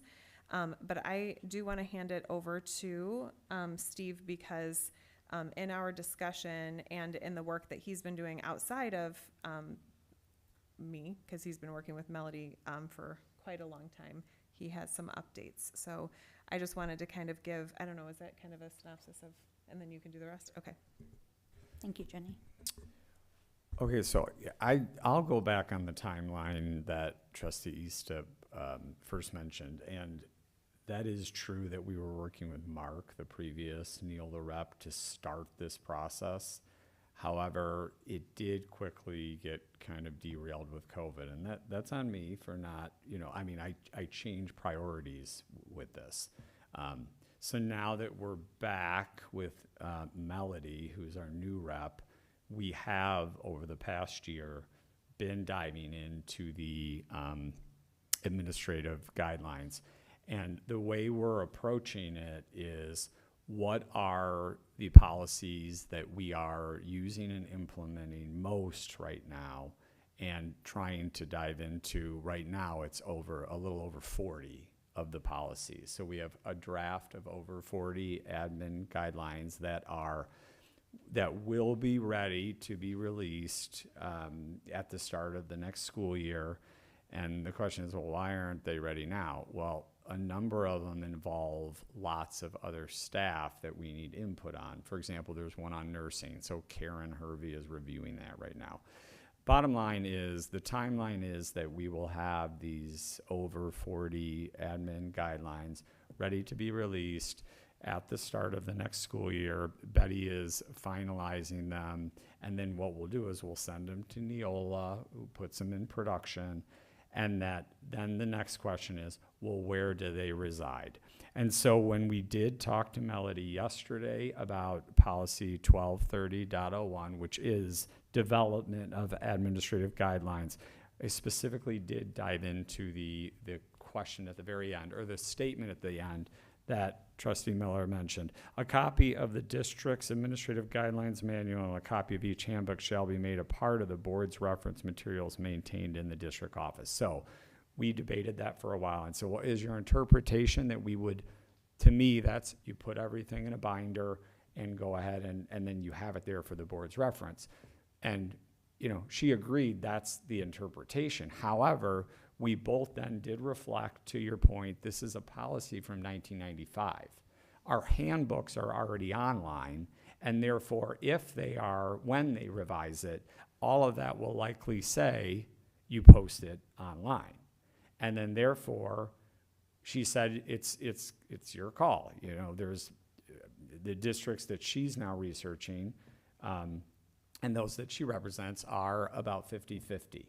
Now, I did ask her previously, because I had asked her this question quite a while back, and she said at that time I really had not researched it and had stated that she did feel that most were sort of private facing, and that usually who has reference to it is the administrators. However, Trustee Miller and myself in discussion then said, well, okay, the public, at least certain number of members of the public, have expressed that these should be online, public-facing. Should we just go ahead and do that? And so we do think now that makes more sense. and that we go ahead. So the recommendation for the policy committee will be, we can go ahead and revise that last line that says a copy of the district's administrative guideline manual and a copy of each handbook. We could say that they will be posted online, and so the recommendation is that we just go ahead and do that, and finalize the drafts over the summer, and then send them to Neola for production, and post them online. And then what it will look like Trustee Step said, is when you go on board docs now on some sites, you can just click on a menu item that says board policy manual. Some of them you can drop down, it says guidelines. Others you can drop down, it says administrative guideline manual. So we're recommending that we go ahead and just add them there. So you'd have board policy manual, then you drop down and it says administrative guideline manual, and we would go ahead and move forward with that. Can I ask Steve a follow-up question? Can we add the forms as well? Yeah, we haven't talked about the forms, but What forms? Like there's the student opt-out form, is suggested that what you mean? forms that, Or There's other a ton forms? of forms. Oh. So I'll give a great example of, so Plymouth Canton Community Schools has an amazing example of how they have, 3 of those things. And, a lot of it is just drafts that is in alignment, because it has to be in alignment with the policy, that, as a policy committee, filling in those blanks or checking what options. So there's just kind of those standard Neola drafts. There's also forms. I'm not sure if we have those. So one example that I found with Plymouth Canton was a policy on students and suicide, and so the administrative guideline had, and they may have expanded this because it was talking about teachers and staff, so it was sort of what happens when a student threatens, or you have concerns. So it has like a whole, it's very great and thorough, and make sure you contact the principal, and 911, like all of that. And then there's also forms, actually multiple forms associated with that, and one of those was suicide risk assessment. So it was a form there for, your staff member who's like, looking for that, right? Maybe an administrator isn't like available at that point in time. And so it was just a really good, I guess, example of how that could play out, and it being accessible as well. Yeah, Jennifer. I just wanted to offer 2 things. Number one was a follow-up question to Steve. If any of these AGs would have anything to do with safety that can't be public-facing, like our EOP. that wouldn't be in there. Okay. The examples that do have their AGs online do not appear to me that they Okay. have, blocked some. Good. Or it just appears that they have any of the AGs that they've approved. And again, you have to go through a process of approving them for the various policies. And then, when you look on some of the sites, some districts have more AGs than others. You still have to select which ones you're using. But I didn't see anything that Okay, would good. lead me to believe there's some sort of Just safety peace of concern. mind. It's paramount. Number 2, I appreciate all of the suggestions and discussion of forms. I would really like us to not solution where something's going on a website and what the drop downs look like. I would like to see the 40 AGs at the end of the summer, and then maybe discuss. I think we're getting way operationally into the weeds. Number 1 is the creation of the AGs, guidelines, and then the review of the guidelines and a discussion I at the will, table. I will put a message out to Melody, though, that we have some questions about if those forms are from them, or if that's something that Plymouth Canton added. I can ask that, though. Yeah, Plymouth Canton Could have, right? But Yeah. but they, as I was saying, I mean, knowing as a, I think, policy committee and at least chair, no, sometimes we receive administrative guidelines because it's about the change of Title IX or something, right? So I think, there's something talking about board members don't approve unless there's a legal reason to. So yeah, it's not, this knowledge has to do with the Neola platform. If you go on Neola, they say they do, have this as a package. If you, MASB talks about Neola Neola and what services they offer. So I'm not trying to go into deep anything. I think You had a step question. step one is the AGs. We want to have the 40 that are in process now, go through production and have those. But I will ask Melody, like, what else we can definitely, the forms. Can I say one thing? I just wanted to say that the one other revision, I didn't mention this, I was going to mention it in the email that I'll send, which I will eventually, and I'll synthesize all of this. But we also kind of looked at one of the things that Susan brought up, that Trustee Estep brought up, sorry, I'm being informal. It was the piece that says will be legally bound. And in talking to Melody, there's a little bit of ambiguity and inconsistency, just lack of clarity in that statement. So we wanted to know, like, what is that referencing and what are they legally bound by?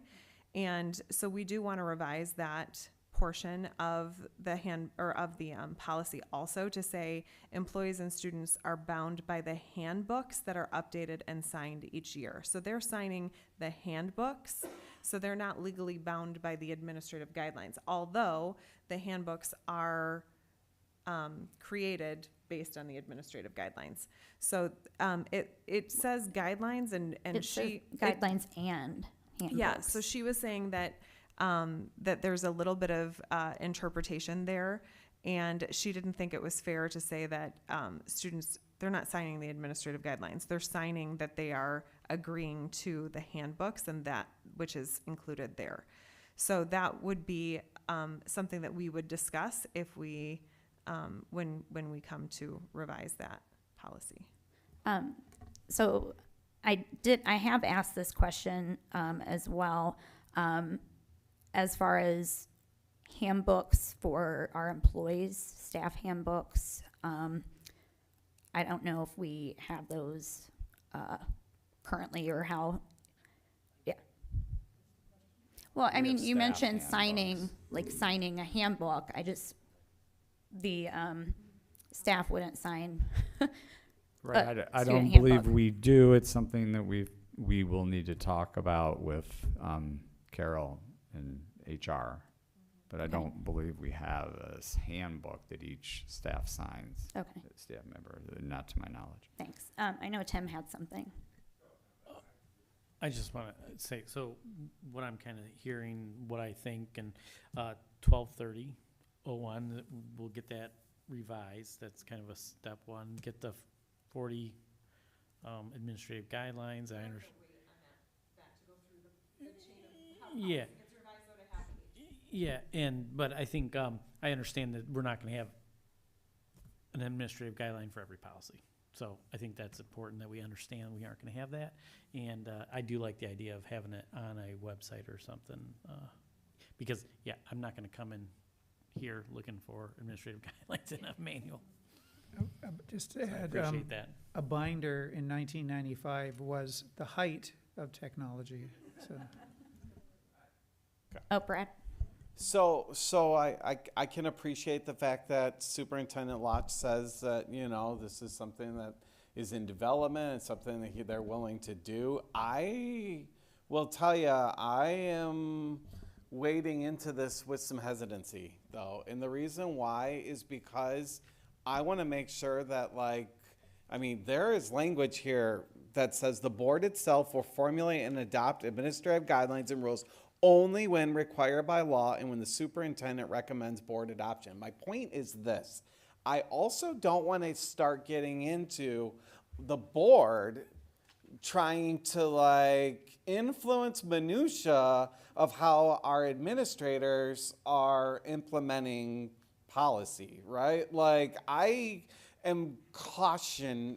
That part I'm not comfortable with. I will flat out say, because we have really good administrators and we have really good leaders, and they know how to operationalize these things in our schools better than I might, just by sitting here every other Tuesday. And so I appreciate the fact that we're going to do this. I appreciate the fact that Steve's willing to be transparent with the community and put those things out there.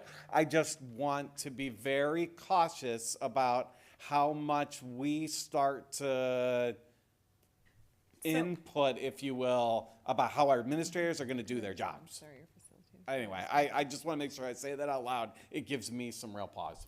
Yeah, I mean, if that'll be the decision of the superintendent, if he wants us to prove these 40 guidelines, right?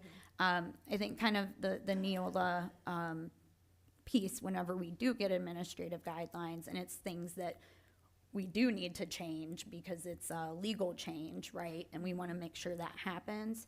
I think that's kind of that piece where the legal piece, but I think, you know, all of these policies say that we are delegating the superintendent to do these. Actually, it's in our, I wasn't able to, it's in our board operating procedure, because I know that's a favorite of yours, where it says that the regulations are developed and updated as needed based on recommendations from Neola.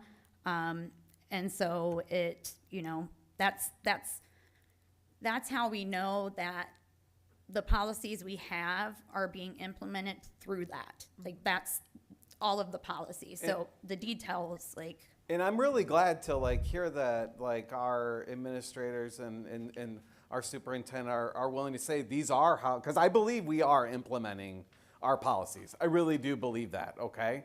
But like, I will state it again, that I just want to make sure that when it says the superintendent will function and implement and develop these guidelines, that that's not Brad Gerby. That's not the seven, like that is their way of like knowing what is best for our schools. And guys, I will state again, I'm hesitant in that regard. So Jenny and then Laura. Yeah, Lauren. so I just wanted to say that I want to state this fully and clearly, that I do think that Steve is to be commended for this, because when we were discussing this, I will tell you that the reason why districts do not have public-facing AGs is because of the level of scrutiny.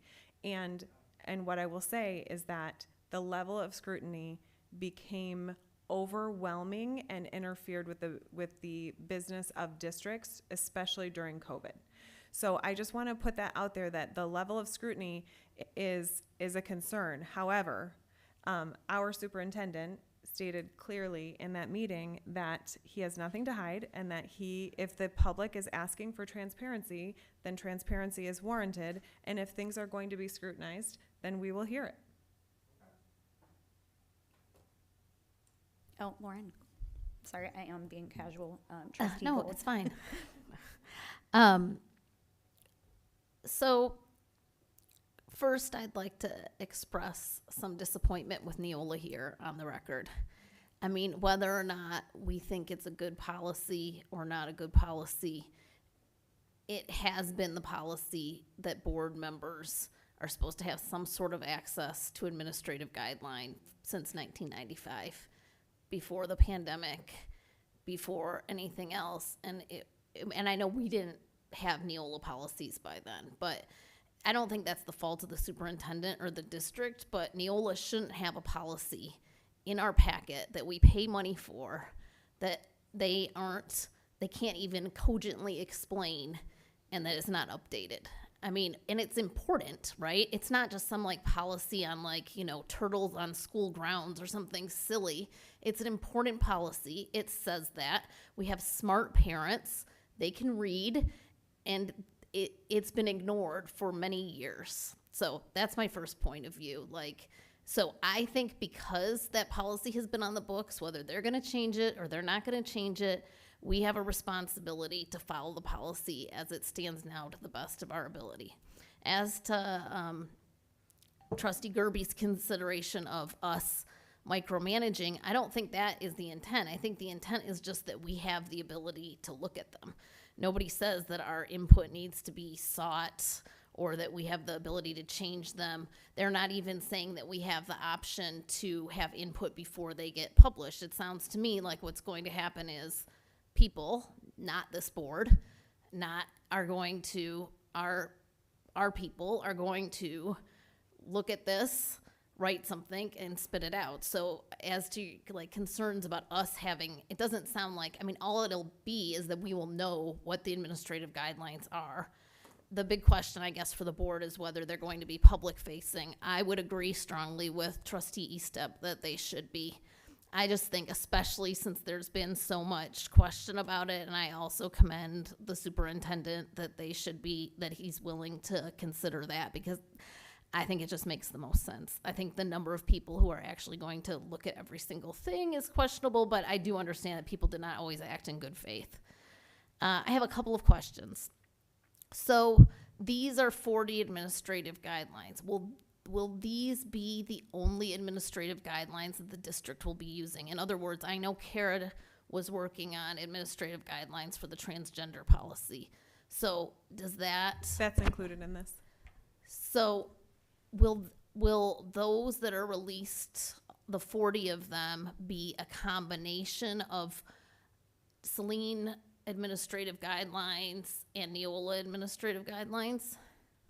Yeah, it would be like the two most recent that we've been, that are more district specific would be the transgender non-binary administrative guidelines will be on there, and then also that whole component with the opt-out policy, that we'll have those on there, and then also then prioritized what we're deeming the most important policies that we're actively using now to start. We'll keep building, but Yeah. we had I guess a method you could take would be you go through the 9 binders of policy and just start knocking them out one after another. But it just seems like that's really not effective because you're not using well over half of the policies in the manuals. So anyway, that's the priority, is to start with these 40 policies, and then we can build on that. Then my question becomes, is it or is it not going to be the practice of our district to seek input on it sounds like there was some confusion over whether the input of the DEIAC was sought in writing administrative guidelines for the transgender policy. Moving forward, for example, the CEAB, will there be administrative guidelines for the sex ed policy that we're reviewing? Should we approve it? And would CEAB's recommendations or input be sought on these administrative guidelines, or would it just be that Neola wrote them? I guess that's where I'm just sort of wondering, because we had some confusion over whether the DEIC committee's input was sought, and it sounded like they felt like they were giving some input. So I guess that's where it gets into, like, when Saline is writing the policy or the administrative guidelines, sorry, I don't want to be confusing on this. Are we going to just go with Neola all the time? Are we going to have some administrative guidelines that are district generated? And how will those two process? And I know we're not going to decide this tonight, but I think it is, if we're looking into this, how will those two processes differ? So real quick on the sex ed advisory board, there's a wealth of resources at the state level. So those guidelines, and I know WISD, like our regional representative, on their website has a lot of guidelines and stuff that have already been created for the CEAB process. as it pertains to the law. So, really great resources and information. So that's aside from your So what you're saying is there question. won't be administrative guidelines for our teaching of our sex ed curriculum, possibly. Yeah, Okay. unless Neola has Okay. unless Well, I guess we'll get to unless that when we get to Neola has that as a draft, I don't think that's something that we as a district would that would be too. I think. It pulls from policy. So if you Google, or not Google, but if you're inside of policies and you search on administrative guidelines, it'll give you a list of every place it's mentioned, and that is what I expect the 40 come from, correct? Where they're listed in policy? I'd like to answer Lauren's go question, ahead. Trustee Gold. So you had asked, how do you get input from administrative guidelines? I mean, in its simplest form, to back up, the purpose of administrative guidelines are to help administrators who work in school districts and know what happens in buildings, know how to operationalize it. So in general, you're not seeking the public's opinion or I don't want to say opinion. You're not seeking the public knowledge for administrative guidelines, because we look at it like the administrators are the experts on how to actually make these things happen in the school buildings, and the public is not. And so in general, administrative guidelines will be written by the administrators. So from a policy standpoint, I wanted to just look back, because we've been looking at this also, that the advisory boards are advisory to the Board of Education. So should the DEIC or the SEAB, et cetera, make recommendations to the board, we could in turn then collaborate or rewrite policy to direct the superintendent. What happened, I think, this time is that there wasn't clear guidance, because these policies have been antiquated, or they're not up to date, or they're not congruent with like what's currently happening. So by getting clarification on how this is supposed to happen, now it will be clear to, like, for example, I know that when a group from the DEIC met with Kara, it was in good faith. Everyone had good intentions to give some feedback and to do the legwork and to present some ideas. And I don't think Steve is saying that like he wouldn't be open to hearing ideas, but I think that those bodies were created to advise us. And so if communication, unless we rewrite the policies, that communication should be directed to us, and then we should then direct that outward, because it gets confusing, and then it just gets to be, there gets to be some bad feelings about how things are being operationalized or how things are being handled. So I think that we need to consider that those advisory boards are meant for the board. Yeah. Well, I think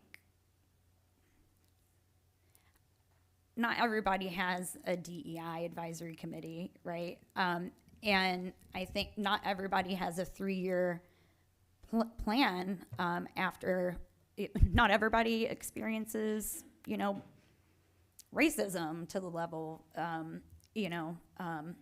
that some people do in their district. So that's where, again, 2020, the 3-year plan happened.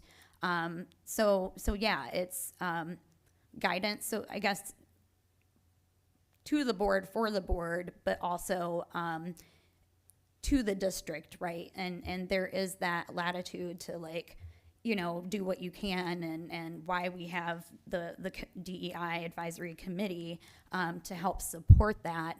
And I would hope that everybody would be on board with that. And so I think it's hard to say, for example, emails about, I think, holidays and celebrations that go out. That's not something that's prescribed, in a policy, in an administrative guideline, right? So these are recommendations based off of, thorough research that the administration, frankly, don't have time to do, right? And I think kind of the purpose of, I'm glad this is all, coming to a point where we do have an answer as far as administrative guidelines in general. But, the fact that this came out because it, an advisory committee did the work. And I think it wasn't just necessarily we have to put this in a public facing as an administrative guideline. I think those were concrete resources that they wanted to go out to the schools to reference the Safe Schools training that's offered in Michigan, to reference the guidelines that are put out there with the, where we took it from, the model policy through GLSEN. And so, they created like slideshows and all sorts of things to where it could be straight and to the point instead of like, digging or whatever. So you're not going to put slideshows either as administrative guidelines on a, it's not going to be consistent. So I think all of this, I guess got kind of murky when Neola was brought into it, that Neola does it versus, I think there's a bigger goal here, right? And hopefully we can all work together as a board and administration with our constituents. I think what I was saying, and if I could just say one last thing about that, just to offer clarity on what I was saying. I'm not saying that the advisory committee should never do anything that would then impact what is happening at the administrative level or staff level. What I'm saying is, I think that in order to not lose, because it seems like there were some recommendations that were made that never made it to the entire board. So in an effort to streamline that those recommendations come to the board and then they're disseminated, I think is the way that it should go, instead of, and I think I'll just acknowledge this, that when Shannon was here, she had access and she had relationships and she had knowledge of where things and how things went. So it was kind of that, we could sometimes call it like the invisible side of things, that we didn't realize all that she was doing to connect those parts and pieces. And so when she wasn't here, some of that was lost. So in an effort to streamline that, those advisory committees would bring it to the board, since they're advisory to the board, and then it could be disseminated. I'm not saying that the work that they've done is not No, I important. was just kind of specifically going to where this all became like, I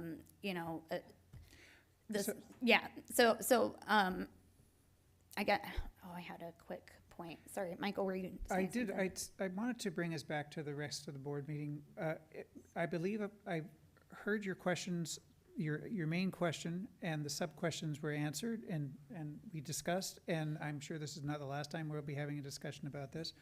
But for considering the time, I would like to say I think this was very productive, and I appreciated us airing some of this.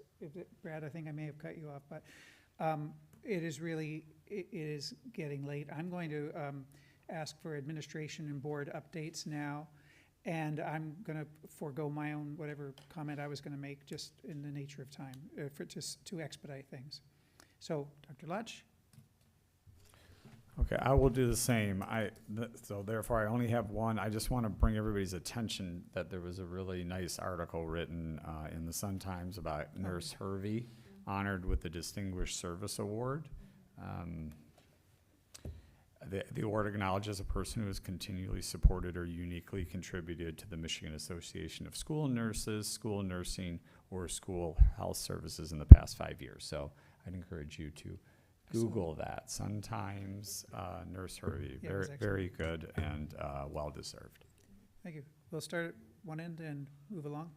Okay.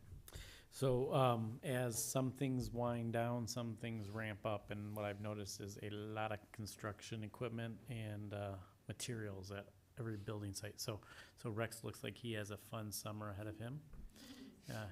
Good luck on that. And also wanted to just mention Saturday the 15th at 11 o'clock to 3 p.m. at Washtenaw Farm Council grounds, the Saline Area Social Services will have their food truck festival to kick off the summer. So What time? 11 o'clock to 3 p.m. Okay. Thank you. Susan? Or Um, trustees? Yeah. So yesterday was, I think we had broad mention of it, the CAB, Sex Ed Advisory Board public hearing. I thought it went super well. We had Kristen Hoffman-Pleefler and Assistant Principal Cameron Cochran, who are co-chairs, and gave us an amazing presentation and some, data that we received from the school and what they took from that and the whole process. And so, I thought that was wonderful. There will be some opportunity, so look for the date when that will be available. So I think President McVeigh will keep communication with them to see where we can get the public feedback and also review of the curriculum. So people will have opportunity to do that before the second hearing as well, which is not scheduled yet, but is supposed to be towards the end of August. So thanks to that team, I thought it went really well. I'm going to put out a call to the board to help us reach a date that's amenable to everybody. All right, and happy Pride Month. Jennifer? Thank you. I'm going to abbreviate comments just to say happy summer to all of our staff and students who finished another fantastic year last week. I'm a little bit jealous this week because I'm still in school. Anyway, just a little stressed, but it's okay because that's what the last week of school is, and it's going to be all over soon, and I'll be able to sleep again. Anyway, the other thing that I wanted to add on to what has already been said is that next week is Juneteenth, which is recognition of the emancipation of enslaved people in 1865. And so there are a number of things that are happening around our community. I would encourage you to look at joining one of these activities. One is at the Saline District Library, where there will be a presentation by Brandon Freeman. He is an expert on the outdoors. Let's see, I had it up here, but I won't belabor it. But he's an expert on Shades of the Outdoors, a BIPOC outdoor enthusiast community, and he is going to discuss how the outdoors was structured to exclude people of colors and presents the illustration of BIPOC engagement within the outdoors as a continuation of a march towards civil rights. There will be refreshment, lawn games, and those things will be presented as well. So that will be, the event will be held on the south lawn of the library near the Leslie Niehammer Memorial Trail. So that is happening on June 19th. Also on June 19th, at the Michigan Theater in Ann Arbor is viewing of the film called The Right to Read, which is was a documentary created by NAACP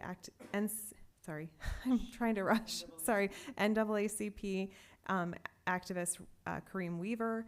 And the basis of this documentary is that he believes that literacy is the most important of civil rights, and he is campaigning for better literacy access for brown and black students. So both of those are happening on June 19th. If you can't make it to both, if you have to choose, go to the Saline District Library, because The Right to Read is available for a lower price than the ticket at the Michigan Theater online. I think it's like $4.95 on streaming platforms. So anyway, it is a wonderful documentary. I've seen it a couple of times, and since literacy is one of my passions, I wanted to share that with all of you, and equity too. Thank you. Two super quick but very, very important things. Thank you very much to all retirees that were a part of our slideshow tonight.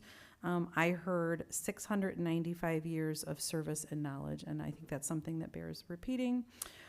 We also haven't been back at the board table since graduation, so I wanted to shout from the rooftops, happy graduation and best of luck to all of our seniors. All right. I want to congratulate also our retirees in those years of service. That it is difficult to replace that kind of expertise and that level of service. And so congratulations, because you deserve it and it's well deserved. But boy, you're tough to replace. I want to thank RC, for their commitment yesterday in presenting the hearing, and I want to thank anybody who came and offered us public participation on those things. Like, that's important that we hear from our community about those kinds of things. I want to thank our voters. I do this often, but for their support of the bond, and you're going to look and see all these roofs and all these things that are making Rex Clary have to work really hard, but at the same time, like, they're really exciting things that are happening for our school district. So really, really excited for that kind of thing.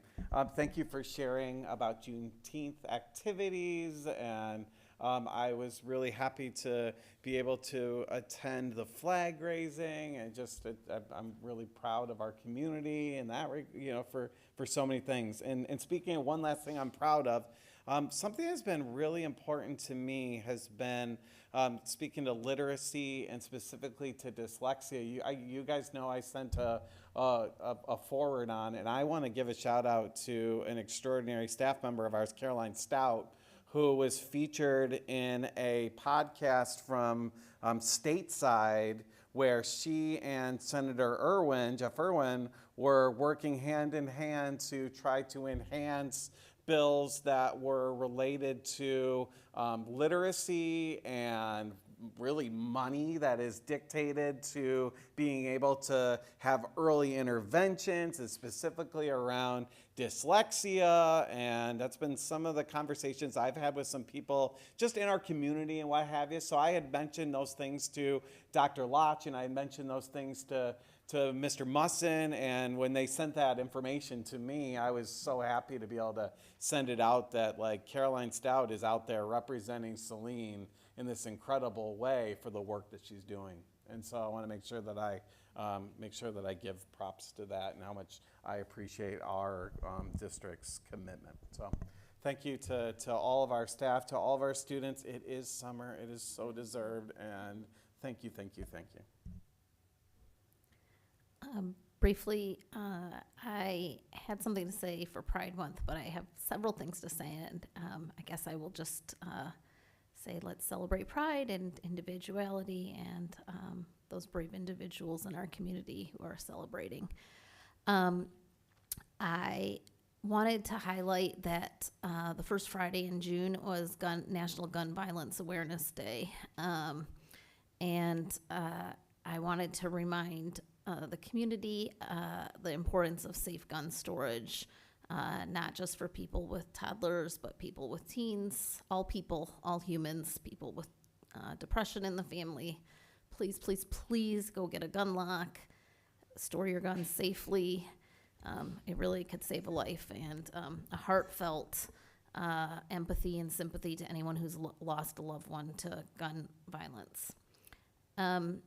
I also want to mention in that same summer, everybody gets excited for summer. I like summer too, but I think of drowning.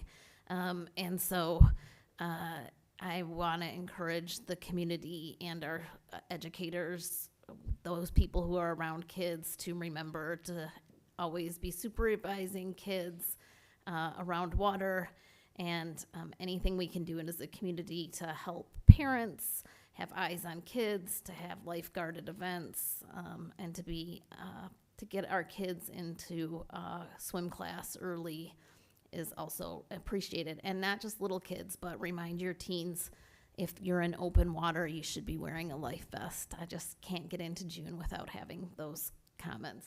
So that's what I have to say today. Thank you very much, everyone on the board, for your updates.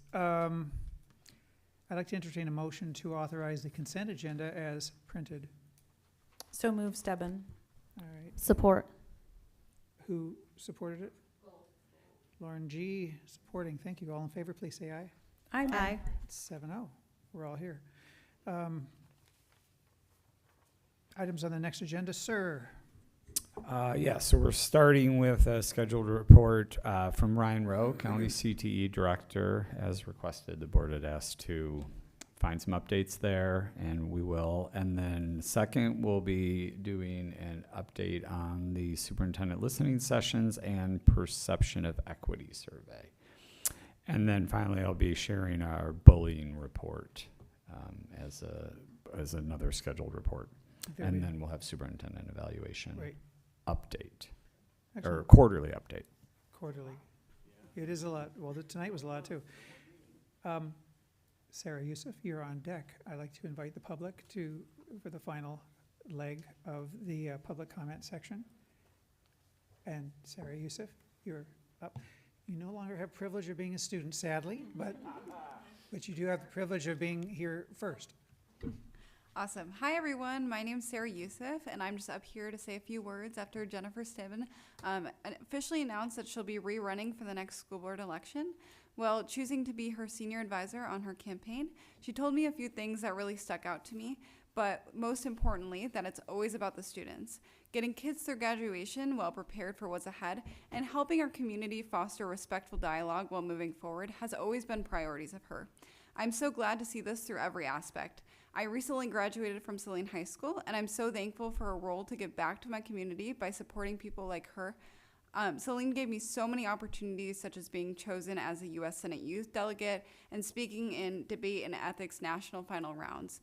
I'm excited to bring us perspective as a recent graduate to what I think other students need and help guide her in how she can utilize her skills to make the most effective change. She's excited for this cycle and has been honored to serve the last 6 years. Thanks, everyone. Thank you. And David Hayward, followed by Tiffany Alexander, and the anchor leg here. Thank you. Thank you. I'd like to say a few words about the dress and grooming policy that was discussed.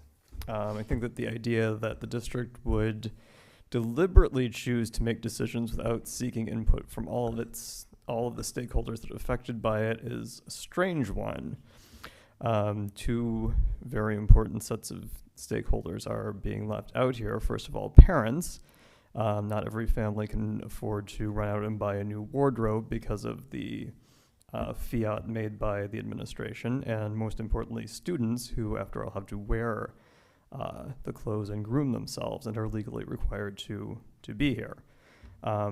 If we had found out that the dress and grooming code had been made by a panel that was composed only of men, for instance, we would be appropriately skeptical that this did the right thing to address the needs of girls, not necessarily because of ill intent, but because the people who were writing it didn't have the right experience and know the right questions to ask.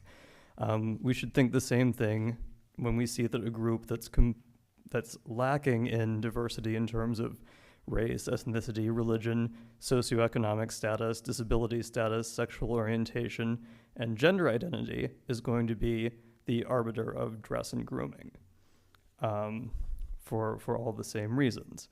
This is not the right group to determine what is the least restrictive dress code for all of these groups. In order to understand that, you need to ask the people who are actually impacted. This is really an issue of basic bodily autonomy, and leaving students and family out of that process is misguided. Thanks. Thank you, Dr. Hayward. Tiffany Alexander.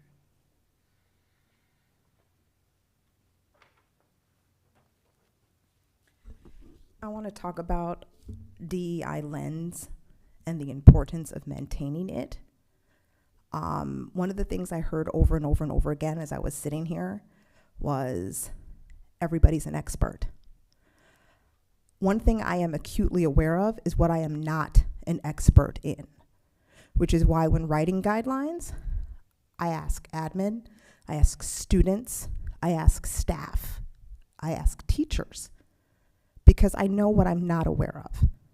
You are not experts in being Black, in being queer, in being disabled.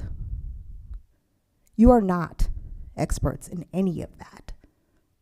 You are not experts in being a marginalized group. And you are lacking the DEI lens when you think that you are. I know I'm not an expert in being a teacher because I'm not a teacher. So if I need an opinion about a teacher or what a teacher needs to do, I will ask one. I'll ask many because that's not my expertise. You do not have a diverse enough staff to think that your staff is equipped to make those decisions. Let's start with holidays and guidelines. It took somebody from the Indigenous community talking to another member of the community to point out that having a powwow was inappropriate. That wasn't that long ago. That was not 1995. Okay, let's talk more about guidelines. It was because we pushed to get Ramadan recognized that Ramadan was recognized. We asked for Autism Awareness Month to be recognized. We were refused. Okay? You are not experts to make those decisions in isolation. Let's talk about dress code. You are not experts without asking what students feel and families because you don't have the representation that it takes to be an expert in that. Examples are, that's why we have the Crown Act, because you don't know anything about having my hair. Not a thing. That's why we had multiple students across the state who were not allowed to wear their Indigenous regalia during graduation. Okay? Because the people making those decisions are not experts. You are lacking the diversity required to be an expert, and you are ignoring the DEI lens. When it comes to administrative guidelines, to say that we're going to make these guidelines and we don't need to seek the opinion of the community of the people you are representing, well, I mean, I don't really see a good reason to vote for anybody if that is the case. So I encourage you to really think about that. Yes, I see. When you make those decisions and talk about yourself as experts. Thank you, Tiffany. The next Board of Education meeting will be held on July 9th, almost a month from now, at 6:30 in this here place. I'd like to entertain a motion to adjourn the regular meeting at 10:15. I think that's, I don't know what the seconds are. So move, Brad Gerby. Second, Tim Austin. All in favor? Aye. Aye. All right, thank you. Good night. Oh. Brad and Tim.